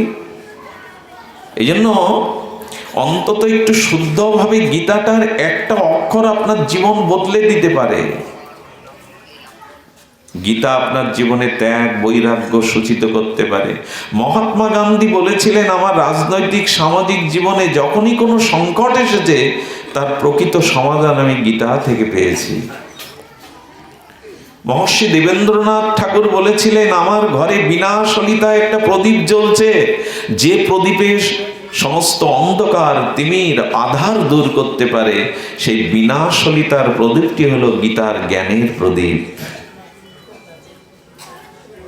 ভগবান শ্রীকৃষ্ণ যাকে বলেছেন গীতা আমি হৃদয়ং পার্থ, গীতা আমার হৃদয়। এই জন্য খবরের কাগজ পড়ার সাথে সাথে, চায়ে চমক দেওয়ার সাথে সাথে অন্তত একটা গীতার শ্লোক নিত্য পড়ুন, পিতামাতাকে প্রণাম করুন, শ্রীগোবিন্দকে একটু ভক্তি অর্ঘ দিয়ে একটা তুলসী দিলে যদি ঋণী হয়ে আপনার কাছে বিক্রি হয়ে যান, কেন একটা পত্র দিবেন না তাকে? মৃত্যুর পরে চোখে তুলসী দেয়, কপালে তুলসী দেয়, তুলসী গাছ পুঁতে দেয়, বেঁচে থাকতে অন্তত তুলসীকে হাতে নিন, একটু গোবিন্দ চরণে দিন। সব মরার পরে কেন হবে? গীতা মরার পরে বুকে দেওয়া হয়, এ নিয়ে অনেক আলোচনা হয়েছে, আমার আপত্তি নেই দিতে, কিন্তু গীতাটা শ্মশানে রেখে আসবেন না। কি দুরবস্থা আমাদের! গীতা মৃত ব্যক্তির বুকের উপরে দিয়ে শ্মশানে রেখে আসে, পৃষ্ঠাগুলো ধুলায় উড়ে যায়। এগুলো অন্যায়, এগুলো ঠিক না। হ্যাঁ, শ্মশানে যদি লাইব্রেরি থাকেন গীতাটা রেখে আসতে পারেন, কিন্তু আলুথালু ভাবে রেখে আসলেন। এদিকে বলছেন গীতা গোবিন্দের হৃদয়। এই জন্য যথাযথ আমাদের পত্রং পুষ্পং, গোবিন্দকে একটা ফুল দাও, একটা ফুল। ফুলগুলো ফুটেছে কেন? ওই সৌন্দর্য মাধুর্যে তারা ফুটেছে কেন? ফুলগুলোও চায় আমাকে একটু আমার জায়গায় পৌঁছে দাও, আমি তো তার চরণে যেতে চেয়েছি। যা কিছু সুন্দর, যা কিছু মনোহর, তা তাকে দিতে হয়, সুন্দরকেই সুন্দরটুকু দিতে হয়। এই জন্য একটা ফুল চেয়েছে। দেখ বাবাজি মহারাজ শালগ্রাম শিলা নিয়ে জানুয়ারি মাসে হবে, এটা গ্রামে গিয়ে দেখছেন সেই গ্রামে ফুল নাই। আপনাদের ধানতলা তো ফুলের জন্য খুব বিখ্যাত, হ্যাঁ, তো সেই গ্রামে ফুল নাই হয়তো। তো তখন জানুয়ারির মৌসুম, ওই যে সরিষা ফুলগুলো হলুদ দোদুলোমাল দুলছে। তো বাবাজি মহারাজ বললেন, ফুল না দিয়ে তো মন সন্তুষ্ট, যা সর্ষার ফুলটা তুলে আন। ভগবান তো গীতায় বলেছেন পত্রং পুষ্পং, ওখানে উল্লেখ করেনি এই পুষ্প সেই পুষ্প দাও, তাতে ভগবান সন্তুষ্ট। এত দয়ালু, এত কৃতজ্ঞ ভগবান, এত কৃতজ্ঞ, এত ভক্তবৎসল, এত বদান্য, এত দয়ালু, তিনি একটি ফুল দিলেই সন্তুষ্ট হয়ে যান। ফলং তোয়াং, একটি ফল দাও। দেখুন, আগেকার দিনে মানুষ এত শাস্ত্র, এত ভাগবত পাঠ, এত কিছু শাস্ত্র অধ্যয়ন এইসব ছিল না, কিন্তু পুরানো দিনের মানুষদের একটা বিবেক বিচার ছিল। প্রথম ফসলটা, প্রথম গাছের ফলটা, প্রথম সিজনের ফসলটা ভগবানকে ঠাকুর বাড়িতে দিয়ে যেতে হয়, এই জ্ঞানটা তাদের ছিল। মা ঠাকুমারা এটা জানতো। এই জন্য প্রথম কোনো সিজনের ফল যেটা, এটা ভগবানকে দিতে হয়। একবার শ্রীরাম বৃন্দাবনে এক ভক্ত একটু বাতাবি লেবু কিনতে গেছে, এটা ভগবানের প্রিয়। লেবুটার দাম 8 আনা চেয়েছে দোকানদার। যেই 2 টাকা নিয়ে গেছে, টাকাটা দিতে যাবে, কিছু ধনী ব্যক্তি তাদের সেই ধনাঢ্য ব্যক্তির জন্য ওই লেবু কিনতে এসছে। তো বলছে, লেবুটা আমাদের পছন্দ, দাও। 8 আনায় দিচ্ছে, 1 টাকা দেবো। তো বড় লোকের সব, তারা অর্থবিত্ত শালী অভিমানী ঘোড়ায় চড়ে গেছে। প্রথমে বলছেন, আমি 2 টাকা দেবো, আমাকে দাও, ওটা আমি ভগবানের জন্যই নিতে এসেছি। ওরা বলছে, আমরা 20 টাকা দেবো। দর উঠতে উঠতে 100 টাকায় উঠল। তখন এই দুজন বড় লোক ঝামেলা করে কি লাভ, 8 আনার ফল 100 টাকা নিয়ে অন্য দোকান থেকে নিয়ে যাব। ওকে তখন বলছে, তাহলে তুমি দাও, তুমি তো 100 টাকা দর বলেছ, আছে কত পকেটে? 2 টাকা। হাত জোর করে বলছে, ফলটা আলাদা রাখো, আমি আমার প্রভুর সেবার জন্য এটা নিতে এসেছিলাম। এই কাঙাল ভক্ত বাড়িতে তার আশ্রমে এসে যা কিছু ছিল না সব বিক্রি করে 100 টাকা নিয়ে ফলটা নিয়ে এসেছে। প্রথম ফল তাকে দিতে হবে। এখানে একটা শব্দ দেখবেন সংযোজন আছে, জমে ভক্তা প্রযুচ্ছতি। দেখো, আমি দ্রব্যের কাঙাল নই, ওই যে ফল জল পত্র পুষ্প এর কাঙাল নই, আমি অনন্ত ঐশ্বর্যপতি, আমি লক্ষ্মীপতি, অনন্ত ঐশ্বর্যের কুলমালিক আমি। আমাকে নৈবেদ্য দিয়ে একটা পত্র পুষ্প দিয়ে না, ওদেরকে যখন দাও ওর মধ্যে যে জমে ভক্তা প্রযচ্ছতি, ওই বস্তুর মধ্যে তোমার ভাব আর ভক্তিটা মিশিয়ে দাও। আমি গ্রহণ করি দ্রব্য না, তোমার দেওয়ার ভাবটুকু ভক্তিটুকু ওইটুকু। তো যখন সব এনে 100 টাকা নিয়ে ফলটা রেখে দিয়েছে, পূজারীকে বলছেন এটা ঠাকুরকে ভোগে দিও। পূজারি করেছে কি, যখন পরিপাটি হয়ে এসে ভোগ লাগাবার জন্য ফলটা আনতে গেছে ঘরে, বলে তোমার ফল তো ঘরে নেই। ফল নেই তো তিনি খুব ব্যথায় কাতর হলেন। 100 টাকা গেছে এজন্য না, ভগবানকে সেবায় দিতে পারলাম না, ফলটা গেল কোথায়? পূজারী ভগবানকে ভোগ লাগিয়ে যখন পর্দা টেনে দিলেন, হঠাৎ করে লক্ষ্য করলেন ফলটা ভগবান হাতে করেই দাঁড়িয়ে আছেন। তোমার দেওয়া ফল আমি গ্রহণ করেছি, তুমি এমনি করে এনেছ, আমি ওটা আগে থেকেই নিয়ে নিয়েছি। হাতে করেই দাঁড়ালেন। একটু দেওয়ার ভাবটা তো থাকতে হবে। আসুন, জীবনের ক্ষুদ্র ক্ষুদ্র একটু প্রচেষ্টা তাকে প্রসন্নতার জন্য হোক। ভগবান প্রসন্ন না হলে তস্মিন তুষ্টে জগত তুষ্ট, তাকে প্রসন্নতার মধ্যে দিয়েই আমাদের জীবন আনন্দময় হয়, প্রসন্নতা হয়। এই জন্য জীবনটাকে আমাদের গড়বার জন্য, মনুষ্যত্ব অর্জনের জন্য শাস্ত্র শুধু শ্রবণ নয়, সাধুমুখে হরিকথা শুধু শ্রবণ নয়, আমাদের বাস্তবিক ব্যবহারিক জীবনে এর প্রতিফলন যদি না আসে, আমরা আগে তো মানুষ হই, ভদ্র হই, সুব্যবহার আমার দ্বারা, আমার চরিত্রের দ্বারা, ব্যবহারের দ্বারা অন্যকে অন্তত একটু প্রীত করতে শিখি। সুধীজন, এই জন্য আজ আস্বাদনে ব্রতী হয়েছিলাম। এই মধুমঙ্গলময় গোবিন্দ বিষয় রস সঙ্গ করো তার দাস, প্রেম ভক্তি সত্য করি মানো। এই ভক্তিটাকে, এই ভজনটাকেই সত্য করে মানো। মহাপ্রলয় কবলিত এই অনিত্য কাল কবলিত সংসার, এটি একদিন বিনষ্ট হবে, বিধ্বস্ত হবে, মহাপ্রলয় হবে। সৃষ্টি যার আছে তার তো ধ্বংস আছে। সত্য একমাত্র প্রেম ভক্তি। এই ভগবত ভজন, এই ভগবত আরাধনা, এইটুকুই চিরসত্য। এটুকু মহতের কৃপা যেন আমরা অনুভব করতে পারি। তবে এক জন্মে হয় না, সুসংস্কার ছাড়া হয় না, চেষ্টা করতে হবে। বহু নাম জন্ম নামান্তে জ্ঞানবানাং প্রপদ্যতে, বাসুদেব সর্বমিতি স মহাত্মা সুদুর্লভা। এই জাতীয় সংস্কার এ জন্মেই যদি একটু এগিয়ে থাকে, আগামী জন্মে আরো এগিয়ে থাকতে পারবো। এজন্য তস্মাৎ সর্বেষু কালেষু মমনুষ্যর যুদ্ধ চ। যুদ্ধ থাকবে, সত্য মিথ্যা দ্বন্দ্ব সংঘাত, হাসি কান্না ব্যথা বেদনা, এগুলি সংসারের নিয়ম, এগুলি থাকবে। ভেঙে পড়ো না। ভজন না করলে কিন্তু মানসিক রোগগ্রস্ত হয়ে ক্ষয় হয়ে যেতে হবে। অসৎ জ্ঞান অভিমান কোনোদিনই যাবে না। রামচন্দ্র বনবাসে চলেছেন, রঘুপতি রাঘবেন্দ্র রাজ্য অভিষেকের দিনে, রাজমুকুট পরিধানের দিনে বনে চলেছেন। কে একজন বলছেন, রঘুপতি তোমার ব্যথা যাচ্ছে না, তুমি যুবরাজ অভিষিক্ত হবে, আজ বনে যাচ্ছ। কি উত্তর দিলেন জানেন? রাম ভগবান উত্তর দিচ্ছেন, আহা, উনি বলছেন কোন তীর্থের ধর্মশালায় যদি আপনি 1 সপ্তাহ থাকেন, পরের সপ্তাহ যদি কাশী থেকে নবদ্বীপ বা বৃন্দাবনে যেতে হয়, ওই ধর্মশালা ছেড়ে দেওয়া থেকে আপনার কষ্ট হয়, দুঃখ হয়, ঘরটায় এতদিন ছিলাম কেন ছাড়বো। এরকম বলেন কি? রামচন্দ্র বললেন, এই সংসার, এই গৃহ, এই রাজ্য ধর্মশালার ন্যায়। আমি ধর্মশালা পরিত্যাগ করে যাচ্ছি, এজন্য তো আমার কষ্ট হওয়ার কথা না। যিনি রাজ্য অভিষেকের দিনে বনবাসে যাচ্ছেন, সেই ভগবানের ভাবনা দেখুন। বলে আমি ধর্মশালা ছেড়ে যাচ্ছি। আচ্ছা, আপনার কষ্ট হচ্ছে না বনবাসে যাওয়ার? বলে আনন্দ হচ্ছে, কারণ 4টি পুরস্কার এর দ্বারা আমি পাচ্ছি। ভাবনাটা বদলান। ভগবানের সব অবস্থায় একটা মঙ্গলময় ভাবনা চিন্তা রাখুন। কি বলছেন? বলেন আমি পিতৃসত্য পালন করতে পারছি, এটা আমার প্রথম পুরস্কার প্রাপ্তি। কৈকেয়ীর মতো মায়ের মনোবাসনা আমি পূর্ণ করতে পারছি, তাকে খুশি করতে পারছি। মাকে খুশি করা সন্তানের সব থেকে বড় ব্রত।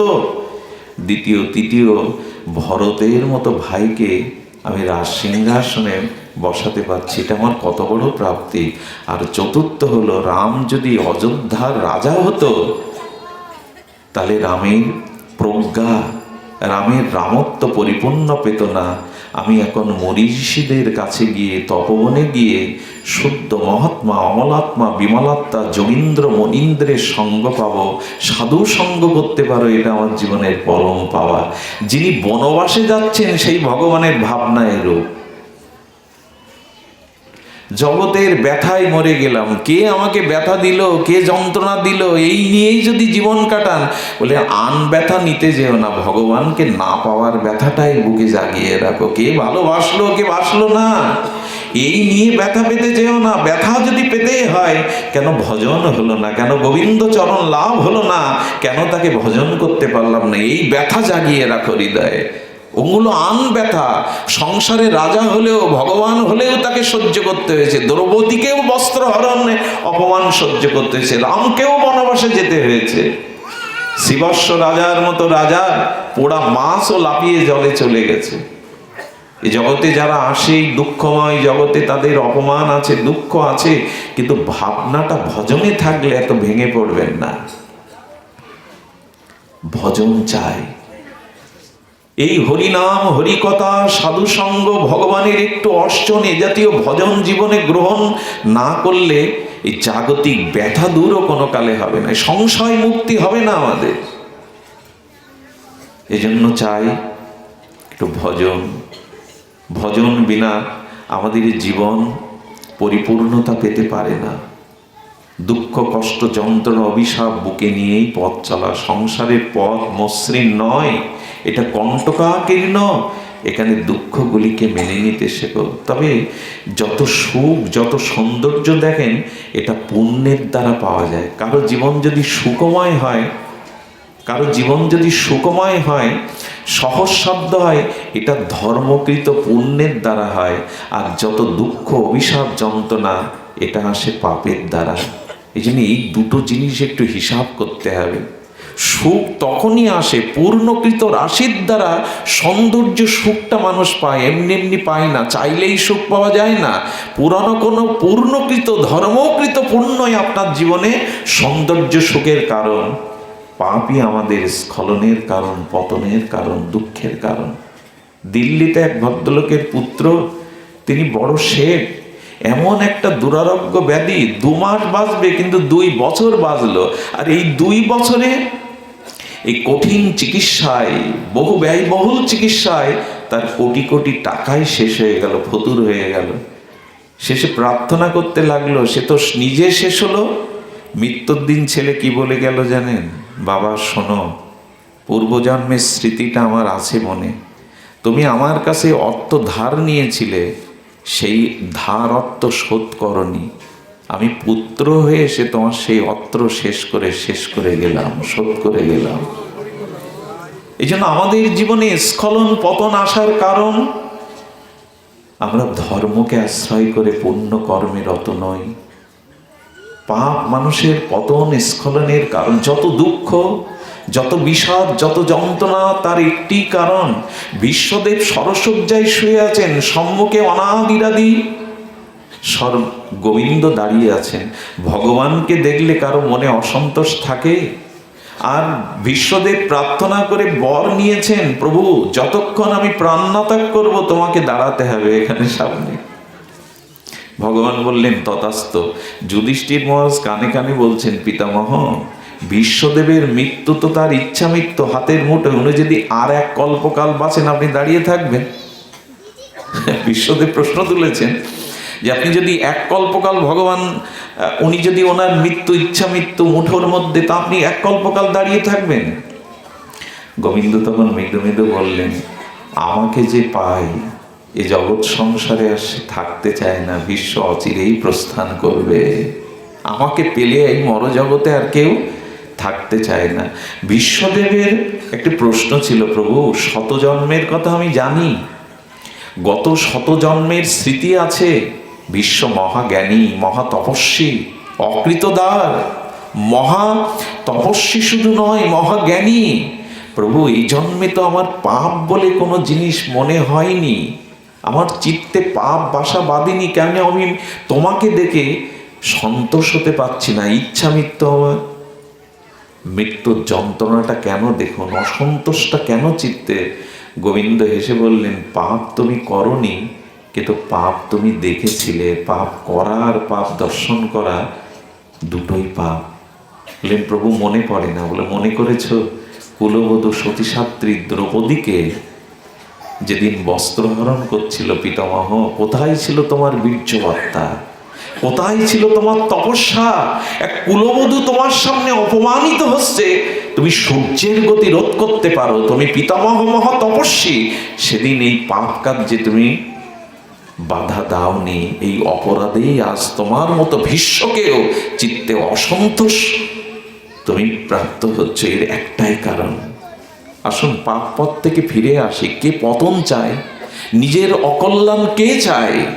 এই যে রিপুর প্রলোভনে, অসৎ সঙ্গের দ্বারা আমরা পতিত হচ্ছি, শাস্ত্র সাধু সঙ্গ বারবার বলছে ফিরে এসো। আচ্ছা, কখনো ভগবানের কাছে প্রার্থনা করেছে যে আমার অসুখ হোক? কেউ করি আমরা? আমার দুঃখ হোক, আমি ভিখারি হই?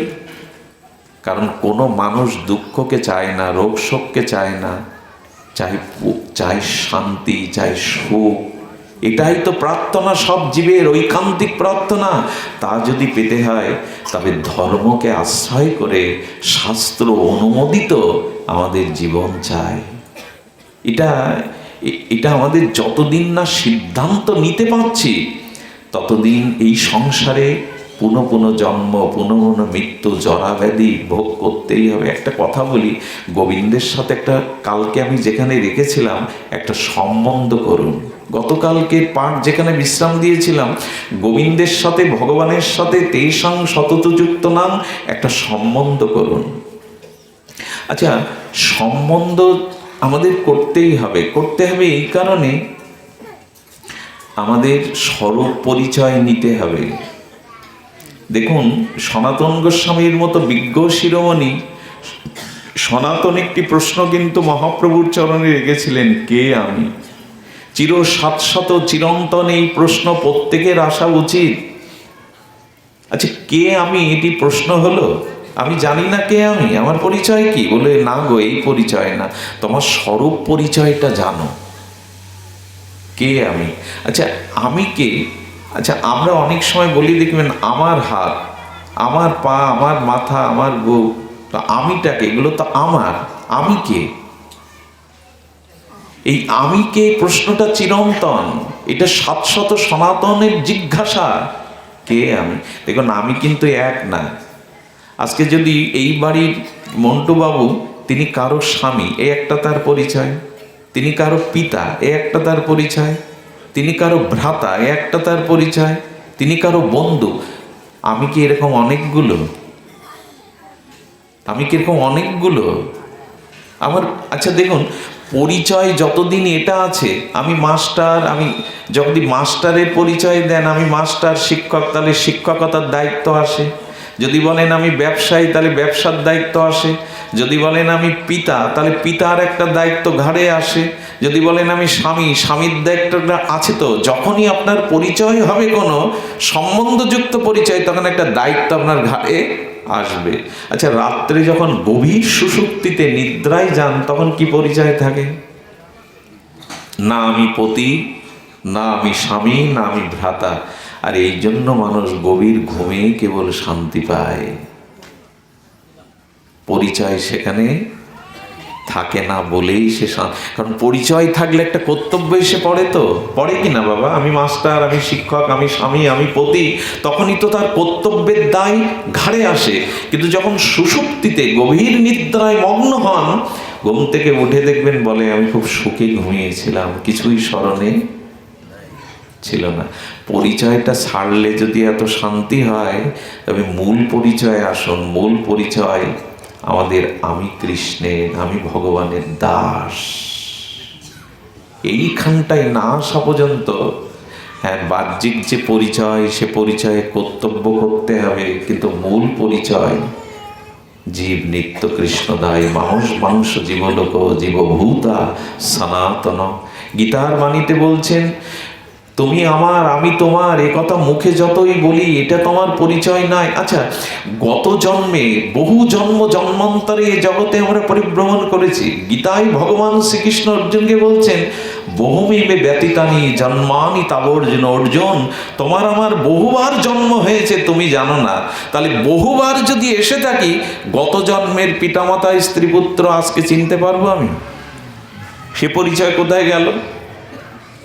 আচ্ছা, আগামী জন্মে আমি আবার নূতন পরিচয়ে নূতন স্বরূপে যেখানে যাব, এই জন্মের পরিচয় কি থাকবে? সেদিন আমি মনে করতে পারবো? এভাবে কতবার বদলেছ পরিচয়। তোমার সঠিক পরিচয়টা কি? যে পরিচয় জন্ম জন্মান্তরের পরিবর্তন হয় না, স্বরূপ ও শাশ্বত পরিচয়, সেই পরিচয় একমাত্র আমি ভগবানের। এটাই শাশ্বত পরিচয়। আমি অমুক তমুকের, এ পরিচয় তো পরিবর্তন হয়, জন্মে জন্মে নূতন পরিচয়ে পরিচিত হই, নূতন স্ত্রী পুত্র কন্যা পরিচয় আসে, শাশ্বত পরিচয় আমি ভগবানের। এই জন্য অথত ব্রহ্ম জিজ্ঞাসা, এই জিজ্ঞাসা আসতেই হবে, এই পথে কে আমি?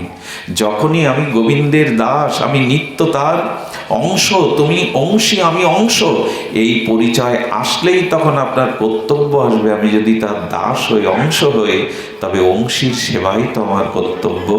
আমি যদি তার দাস হই, প্রভুর সেবাই তো আমার কর্তব্য। এই জন্য আগে বলছেন, তুমি তোমার পরিচয় জানো। রামচন্দ্র ঋষি ভরদ্বাজের কাছে জিজ্ঞাসা করেছিলেন, আমি কোন পথে গমন করব? ভরদ্বাজ ঋষির কাছে ভগবান জিজ্ঞাসা করছেন, আমি কোন পথে গমন করব? আচ্ছা, আমরা পথ ঠিক নির্ণয় করে নিয়েছি তো? একটু ধ্যান দিয়ে শুনুন কথাটি। আমরা আমাদের পথ নির্ণয় করেছি তো? যদি এই প্রশ্ন শাস্ত্র আমাদের কাছে রাখে, মহাজন রাখে, তবে বলবো, মৃত্যুর পরে আমি কোথায় যাব, এটা আজ এখনই ঠিক করে নিতে হয়। মৃত্যুর পরে আর ওটা নির্ণয় করা যায় না। আজও আমরা হয়তো এই ভাবনা ভাবিনি, মৃত্যুর পর আমার কোন গতি হবে, আমি কোথায় যাব, আবার মানুষ হব তো, আবার এই পূর্ণাঙ্গ হস্তপদ ইন্দ্রিয়যুক্ত একটা সুস্থ মানব হয়ে জন্মাতে পারবো তো? আচ্ছা, যদি জন্মায় আন্দামান দ্বীপপুঞ্জে, যদি জারোয়া হয়ে জন্মায়, কলকাতা রেল বস্তির পাশে অমেদ্য জলে ঝাপড়ার মধ্যে, শিক্ষা নেই, দীক্ষা নেই, সংস্কার নেই, যদি জন্ম নেই, যদি জন্ম অন্ধ হয়ে জন্ম নেই, বধির হয়ে জন্ম নেই, কি করার আছে আমার? কি করব সেদিন? এই জন্য আজ এখান থেকে নির্ণয় করো। সামান্য পাড়া প্রতিবেশীর কাছে যেতে গেলেও মানুষ একটা সুস্থ সুন্দর পরিবেশ নিয়ে যায়, একটা কাঁচানো ধৌত জামা গায়ে দিয়ে যায়। বাংলাদেশ থেকে এই ভারতে আসতে গেলে আগে পাসপোর্ট করো, ভিসা করো, কত কাগজপাতি জোগাড় করো। দেশ থেকে আর এক দেশে যাবেন বলে, একটা স্থান থেকে আর একটা স্থানে যাবেন বলে কত গোছগাছ প্রস্তুতি, ঠিকানা জোগাড় করতে হয়। মৃত্যুর পরে কোথায় যাব তার ঠিকানা এখানে নির্ণয় করা উচিত নয় কি? আবার পাবো তো, আবার মনুষ্য জন্ম পাবো তো, এরকম ভরসা করাটা ঠিক নয়। এই জন্য রাম ভগবান ভরদ্বাজ ঋষির কাছে বলেছিলেন, পথ কোনটি, কোন পথে আমি পৌঁছাতে পারবো আমার জীবনের লক্ষ্যে, সেই লক্ষ্যটা এখান থেকে নির্ণয় করতে হয়। এগুলো নির্ণয় করলে হবে। আব্রহ্ম ভুবন লোকা পুনরাবর্তিন সহার্জুন। ব্রহ্মার কাছে ফিরে গেলেও আবার আসতে হবে, স্বর্গে গেলেও পুণ্য ক্ষয়ে আবার আসতে হবে, কিন্তু যে একবার আমার চরণে পৌঁছায় তাকে আর এই মরজগতে আসতে হয় না, তাকে আর এই দুঃখ কষ্ট ভোগ করতে হয় না। যাওয়ার একটা পথ বলে দিয়েছে মহাজনরা, যাওয়ার একটা পথ আজ নির্ণয় করে নিন, আজ নির্দিষ্ট করে নিন। মৃত্যুর পরে কোনো খাতির খাটবে না। মৃত্যুর পরে শ্মশানের চিতার দিকে সবাই মুখ ফিরিয়ে বাড়ি ফিরে আসবে। মৃত্যুর অন্ধকার রহস্যময় পথে কেউ এগিয়ে দেওয়ার নেই, কেউ ঠিকানা জানিয়ে দেবে না। ওই দিন একমাত্র দীনবন্ধু ভগবানই হাত বাড়াবেন যদি তাকে স্মরণ করেন, আয় ঘরের ছেলে ঘরে আয়, অনেক ভূতের বোঝা বয়েছি, অনেক ব্যাগার খেটেছিস, আয় ঘরের ছেলে ঘরে আয়, আমি দাঁড়িয়ে আছি এপারে তোর জন্য। এই ভগবানেরই সন্ধান করতে হয়, তার কাছে যাওয়ার জন্য পথটা নির্মল করতে হয়। তিনি দাঁড়িয়ে আছেন ওই মহাসিন্ধুর পার হতে, তিনি ডাকছেন আয় ঘরের ছেলে ঘরে আয়। আর ভূতের বোঝা কত বইবি, আর ভূতের ব্যাগার কত খাটবি, জন্ম মৃত্যু চক্রে আর কত আবর্তনশীল হয়ে জরা দুঃখ ভোগ করবি। আয় ফিরে আয়, নিজের আলয়ে আয়, ঘরে আয়।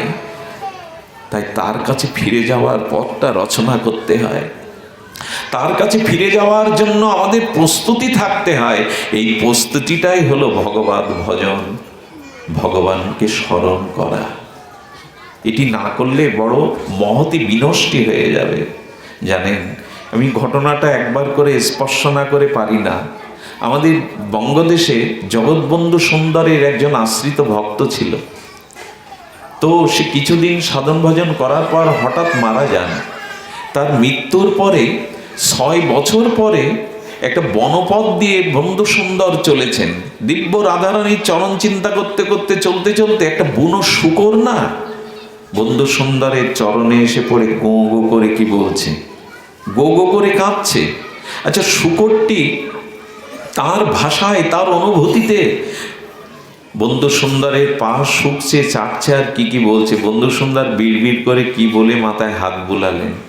পেছনে যে সেবক ছিল প্রভুর, সে একটু সম্মুখে গিয়ে প্রশ্ন করছে, প্রভু শূকর আপনাকে চিনল করে? কি নিবেদন করলো আপনার চরণে? কি নিবেদন করলো আপনার চরণে?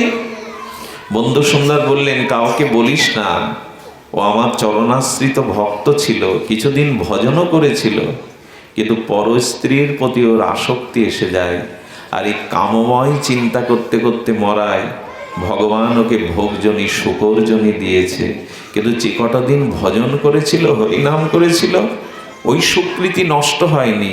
তাই আমার চরণে এসে আর একবার নিবেদন করলো, প্রভু আরেকটিবার সুযোগ দাও, আর একবার মনুষ্য জন্মের সুযোগ দাও, এই ভুল আমি করব না। হারিয়ে বসলে কিন্তু কয়েক কোটি জন্ম লেগে যাবে। আবার কবে মানুষ হব, আবার কবে সদ্গুরু পাবো, আবার কবে হরি কথা হরিনাম পাবো।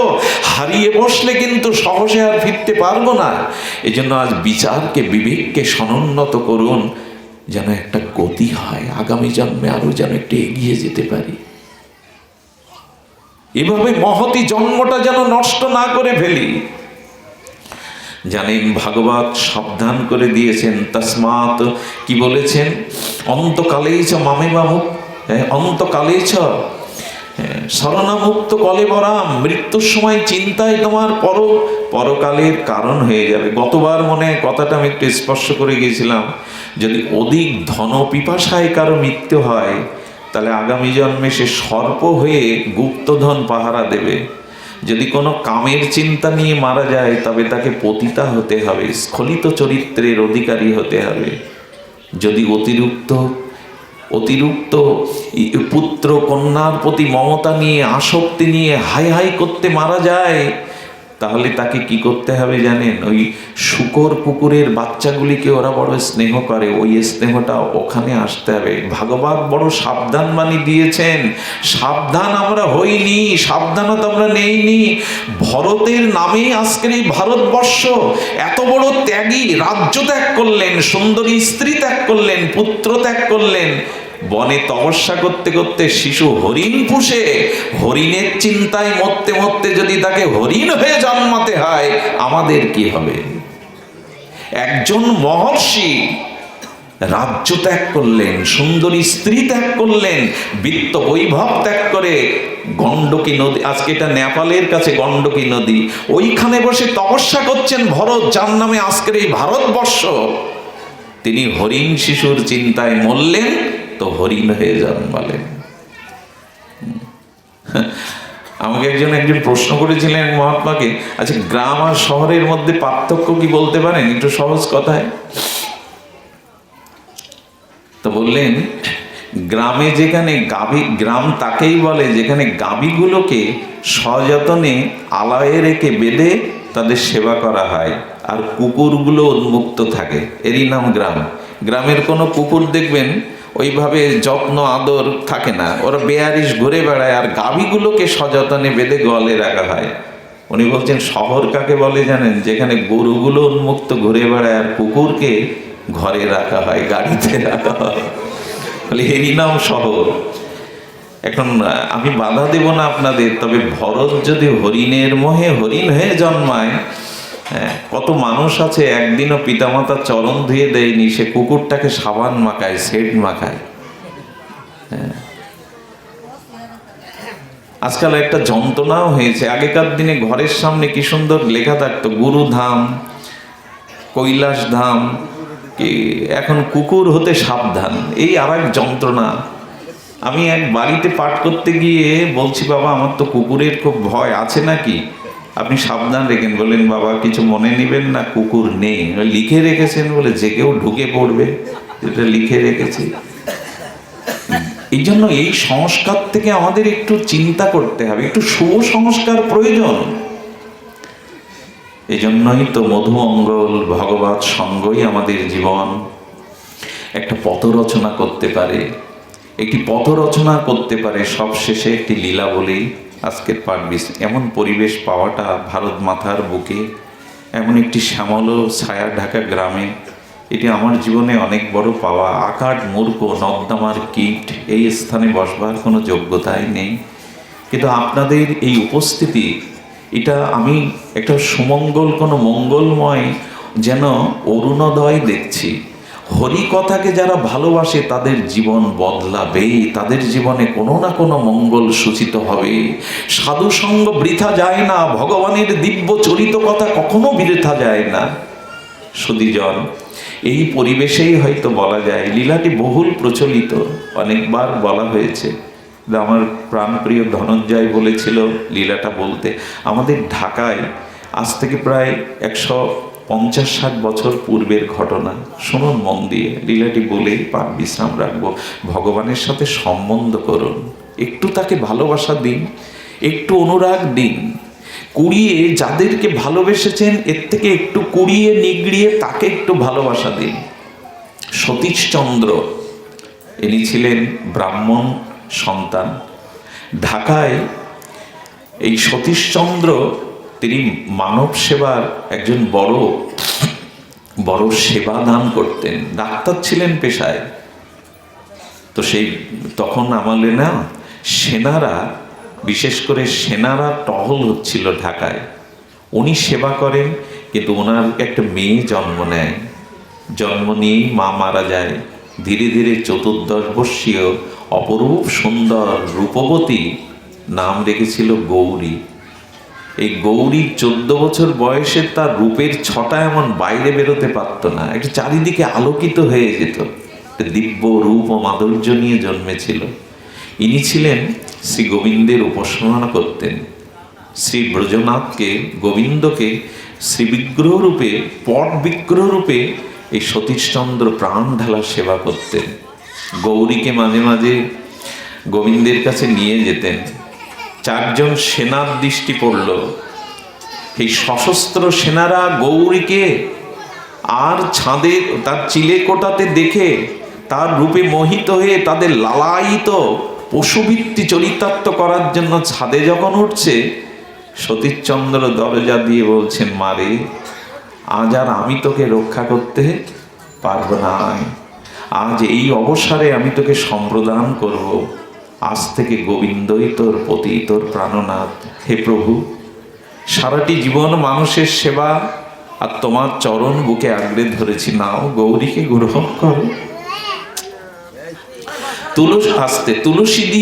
তুলসী দিয়ে সম্প্রদান করে বললেন, প্রভু আজ থেকে গৌরীকে আমি তোমার হাতে সম্প্রদান করলাম, তুমি ওকে গ্রহণ করো।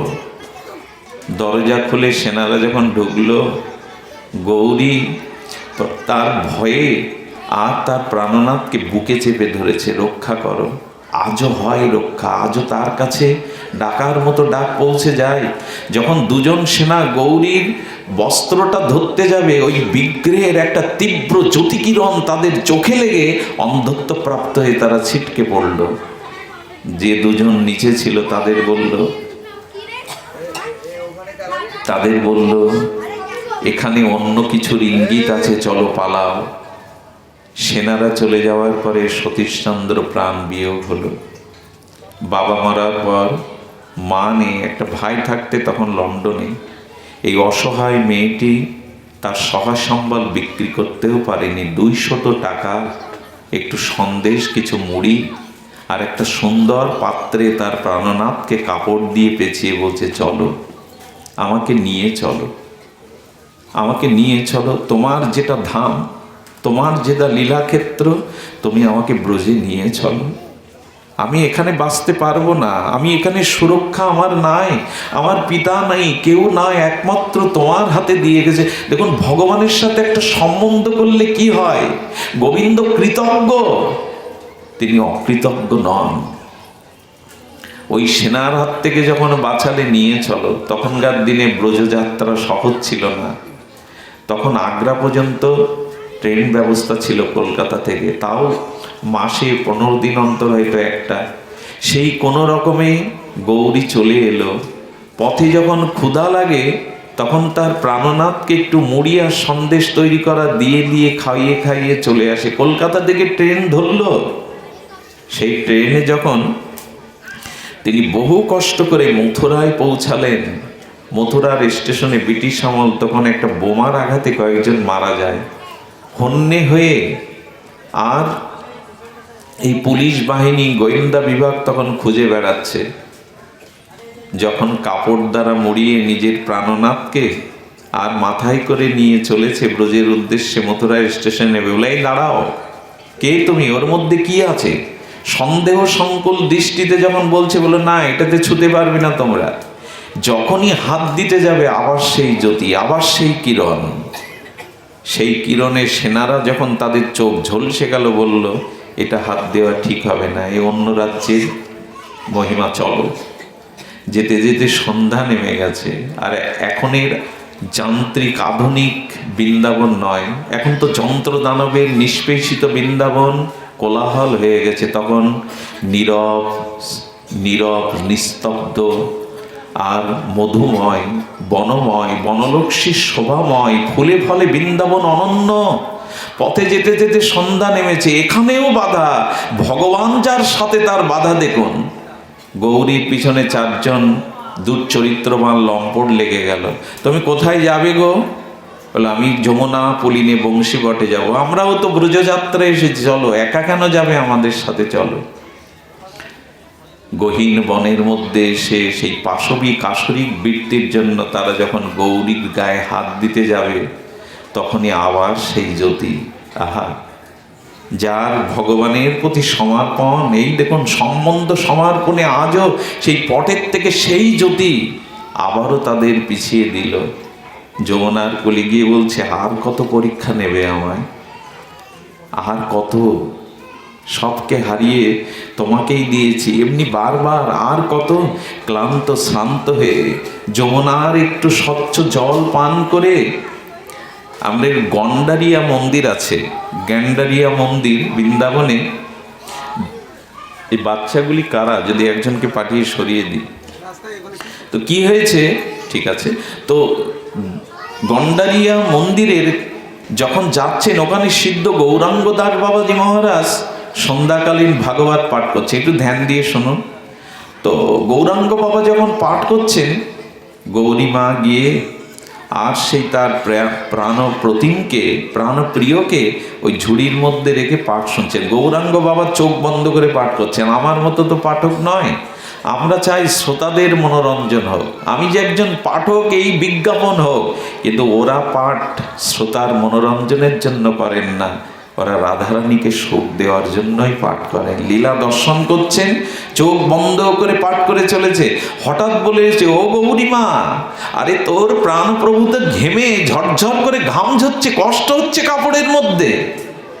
গৌরীমা চমকিত হয়ে উঠেছে, আমার প্রাণপ্রতি মেয়ের মধ্যে ঘেমে যাচ্ছে, উনি জানলেন কি করে? ওর তো চোখ বন্ধ।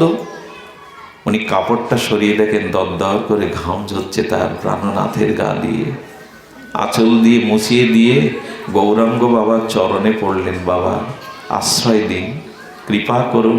হ্যাঁ রে মা, তুই আসবে আমি জানি, তুই আসবে আমি জানি, কাল সকালেই তুই যমুনায় স্নান করে আসবি। দীক্ষা দিলেন, বলেন আজ থেকে মঞ্জুরি ভাবনায় তুই পরম প্রতিজ্ঞানে তোর গোবিন্দকে সেবা কর। যা মা, একটা ঘর ভাড়া নিয়ে ওখানে বসে তোর প্রিয় পরমকে সেবা কর, বাইরে খুব বেশি বেরোবি না, একটু যমুনায় স্নান করবি ঠিক আছে, বাইরে বেরোবি না, ভজন কর, যা মা ভজন কর।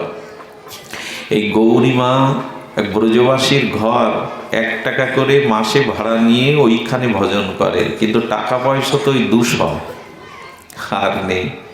কিছুটা সময় অতিক্রান্ত হলো, কিছুটা বয়সও ভারী হয়ে গেছে, আর তো সম্বল নেই, কি করে জানেন? আহা, গৌরীমা তিনি করতাল নিয়ে বসেন, ওখানে 2 ঘন্টা কীর্তন করলে, 4 ঘন্টা কীর্তন করলে 8 আনা দেয়। এই 4 ঘন্টা কীর্তন করে যে 8 আনা পায়, তাতে মোটা চাল শাক এনে তার প্রিয় পরমকে ভোগ লাগিয়ে ওইটুকু পায়। যে ভগবানকেও পেয়েছে তার পরীক্ষা দেখুন, ভজন কেন গোবিন্দের এত প্রিয়। এই করতে করতে আরো অতিক্রম হলো বয়স, প্রায় বার্ধক্য দশায় উপনীত হলো গৌরীমা, কিন্তু তখন আর কীর্তন করতে পারে না। 4 ঘন্টা করতাল ভাজিকে কীর্তন করা যায়? গৌরীমা কি করলো জানেন? ওই যে মোটা চাল পেতে পেতে কাকর থাকে, ভালো কিছু তো দিতে পারে না, বললেন আমি মোটা চাল পেতে পারি, তুমি তো 56 ব্যঞ্জন তোমাকে ভক্তরা দেয়, তা আমি মোটা চাল তোমাকে দিতে পারবো না, কাকর মেশানো চাল কি করে দেব? গৌরীমা যমুনার কুলে দাঁড়িয়ে আঁচল পেতে ভিক্ষা করতে লাগলো। সেই ভিক্ষালব্ধ অর্থ দিয়ে গোবিন্দকে সরু চাল একটু ভালো সবজি দিয়ে ভোগ লাগায়। একদিন রাতে তার প্রিয় প্রিয়ম বলছেন, প্রীতম বলছেন, গৌরী কাল থেকে ভিক্ষা করবে না?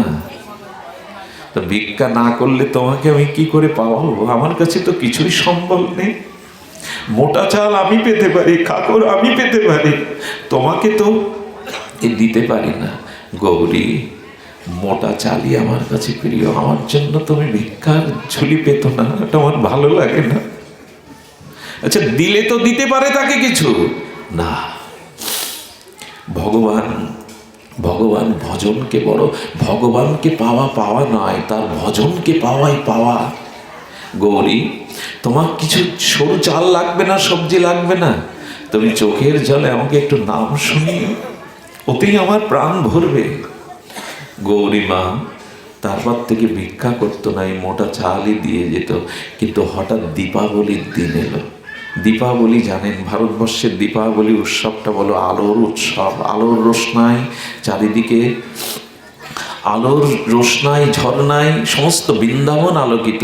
ওই 200 টাকা নিয়ে 100 টাকা গোবিন্দের জন্য একটা পীতবরণ কিনলো, একটা মুকুট কিনলো, প্রসাধনী কিনলো, একটু ভোগরাগ কিনলো, আর 100 টাকা এনে যে ব্রজবাসীর ঘরে থাকে তাকে বলল, কতদিন বাঁচবো জানি না বাবা, শরীরও আর শেষ প্রায়, এই 100 টাকা নিয়ে একটু শেষ দিন পর্যন্ত ঘরে আশ্রয় দিও, আমার যা আর কিছু নেই। 100 টাকা দেওয়ার পরে শ্রী গোবিন্দকে আর সিঙ্গার করছে দীপাবলির দিন, পীতবরণধারী, সুগন্ধি মাখিয়ে, ময়ূর পিচ্ছ মাথায় দিয়ে মনের মতো তার প্রিয়কে সাজিয়েছে, প্রীতমকে সাজিয়েছে। তোমাকে কেমন লাগছে প্রীতম? তোমাকে কত অপূর্ব লাগছে। গোবিন্দ বলে বসেছেন, ও শুধু আমাকে সাজিয়ে তোমার আনন্দ হচ্ছে না? আচ্ছা আমারও তো স্বাদ হয়, তুমি একদিন সেজে এসো, কতদিন তেলটা মাথায় দাও না, ভালো একটা শাড়িও পরো না। আমারও তো স্বাদ হয় তুমি একটু সুন্দর পরিপাটি সেজে আমার কাছে এসো। প্রীতম, আমার যা কিছু আমি দিয়েছি, আমার কাছে কিছু নেই। বলো দরজা খোলো, একটা উপায় হবে। ওই যে 100 টাকা বাড়ির মালিককে ব্রজবাসীকে দিয়েছেন, ওর মনে গোবিন্দ একটা প্রেরণা দিয়েছেন। দরজা খোলার সাথে সাথে বলছে, গৌরীমা এই 20 টাকা নিয়ে একটা কাপড় কিনে আনো। আজকে সবাই সুন্দর সাজ পোশাক পরছে, তুমি আজ একটা কাপড় কেনো। কতদিন ভালো করে পোশাক পরো না, পায়ে আলতা দাও না, যাও যাও। আজকে প্রিয়তমের কথা রক্ষার্থে লাল পেড়ে শাড়ি পরে যমুনায় স্নান করে অলকা তিলকা নিয়ে পরিপাটি করে বধূ এসে তার প্রিয় পরমের কাছে এসেছে। কি বলবো আপনাদের, যখন প্রিয়তমকে জড়িয়ে ধরেছে, গোবিন্দ সেই দিনই প্রকট হয়ে গেলেন। বিগ্রহ থেকে প্রকট হয়ে গৌরীকে পেছন থেকে জড়িয়ে ধরেছেন। গৌরী, কি অপূর্ব লাগছে তোমার, সারাটা জীবন আমার জন্য ভিক্ষা করলে, কাহালিনী হলে, আজ বড় ভালো লাগছে তোমায়। সারা রাত গোবিন্দ সান্নিধ্যে গৌরী কাটানোর পরে বলছেন, ভোরবেলা বলছেন, আমি অপ্রকাটে যাব, একটা কথা দেবে আমায়? তোমার হস্তটা আমার মাথায় রেখে কথা দাও। গৌরী, তুমি তো আমারই, তোমাকে অদেয়াও কিছু নাই, তুমি বলো। গৌরী কি চাইলো জানেন?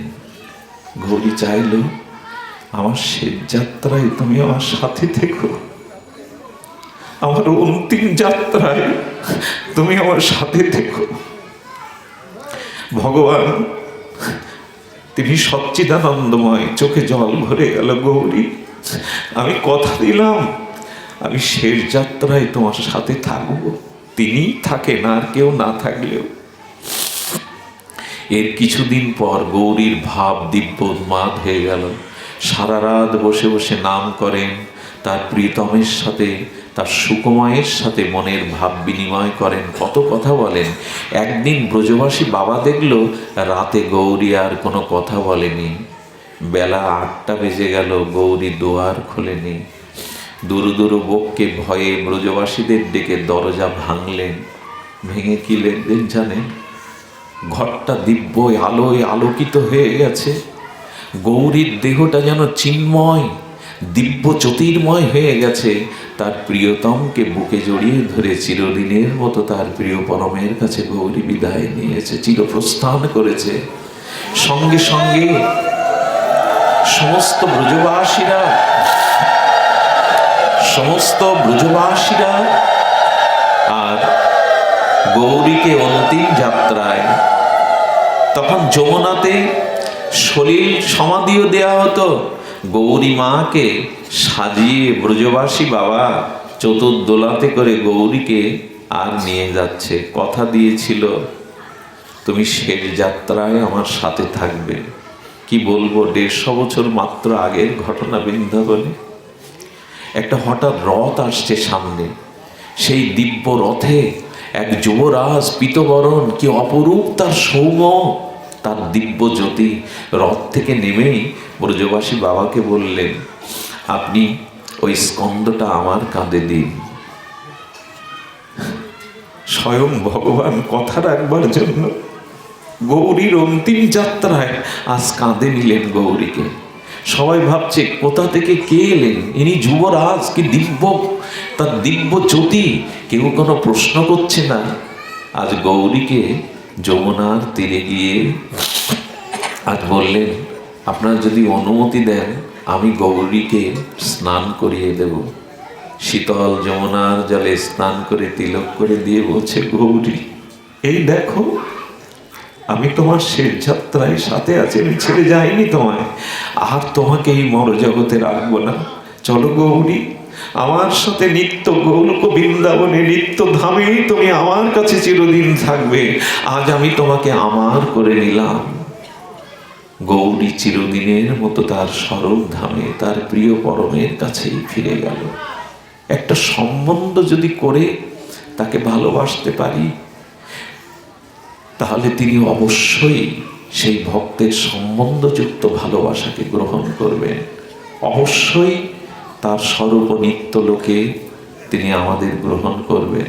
আসুন, মানসিক প্রস্তুতি নেই, একটা মানসিক যাত্রায় প্রস্তুতি নেই। প্রভু, তোমার চরণে যাওয়ার জন্য এই প্রাণের ব্যাকুলতা, অনুরাগ যেন কিঞ্চিৎ লাভ করতে পারি। প্রায় 2 ঘন্টা হরিকথাতে কিভাবে সময় অতিবাহিত হয় জানি না। সাধু সঙ্গে এমন একটা জিনিস দেখবেন, এখানে কালের প্রভাব আসে না। হাত ঘড়িটা এখানে বোধ করি কেউ দেখেননি, কারণ কাল এখানে পৌঁছাতে পারে না, মনের বিকার এখানে পৌঁছাতে পারে না। আর হরিকথা শুনলে কি হয় জানেন, মাথা থেকে ভারী বোঝাটা নেমে যায়। যতক্ষণ সাধুসঙ্গ হরিকথাতে থাকা যায়, সংসারের কোনো বোঝা আর ভারী করে না, চিত্তটা বড় নির্মল হয়, কোনো আবিলতা চিত্তকে আক্রান্ত করতে পারে না। এই জন্য সাধুসঙ্গ হরিকথা এটা জীবনের পরম প্রাপ্তি। ভগবান বিশেষ রূপে কৃপা করলে সেই জীবকে সাধু সঙ্গে হরিকথা শোনার ভাগ্য দিয়ে দেন। আপনাদের সকলের চরণে আবারও বারবার বন্দনাপূর্বক আপনাদের সকলের চরণ কৃপা প্রার্থনা করে আমাদের উপেন্দ্র চন্দ্র রায়, হেলেনা রানী রায়, তাদের আত্মার কল্যাণ কামনা করে আপনাদের সকলের চরণে বিনম্র প্রণতি জানিয়ে পাঠ বিশ্রাম রাখছি।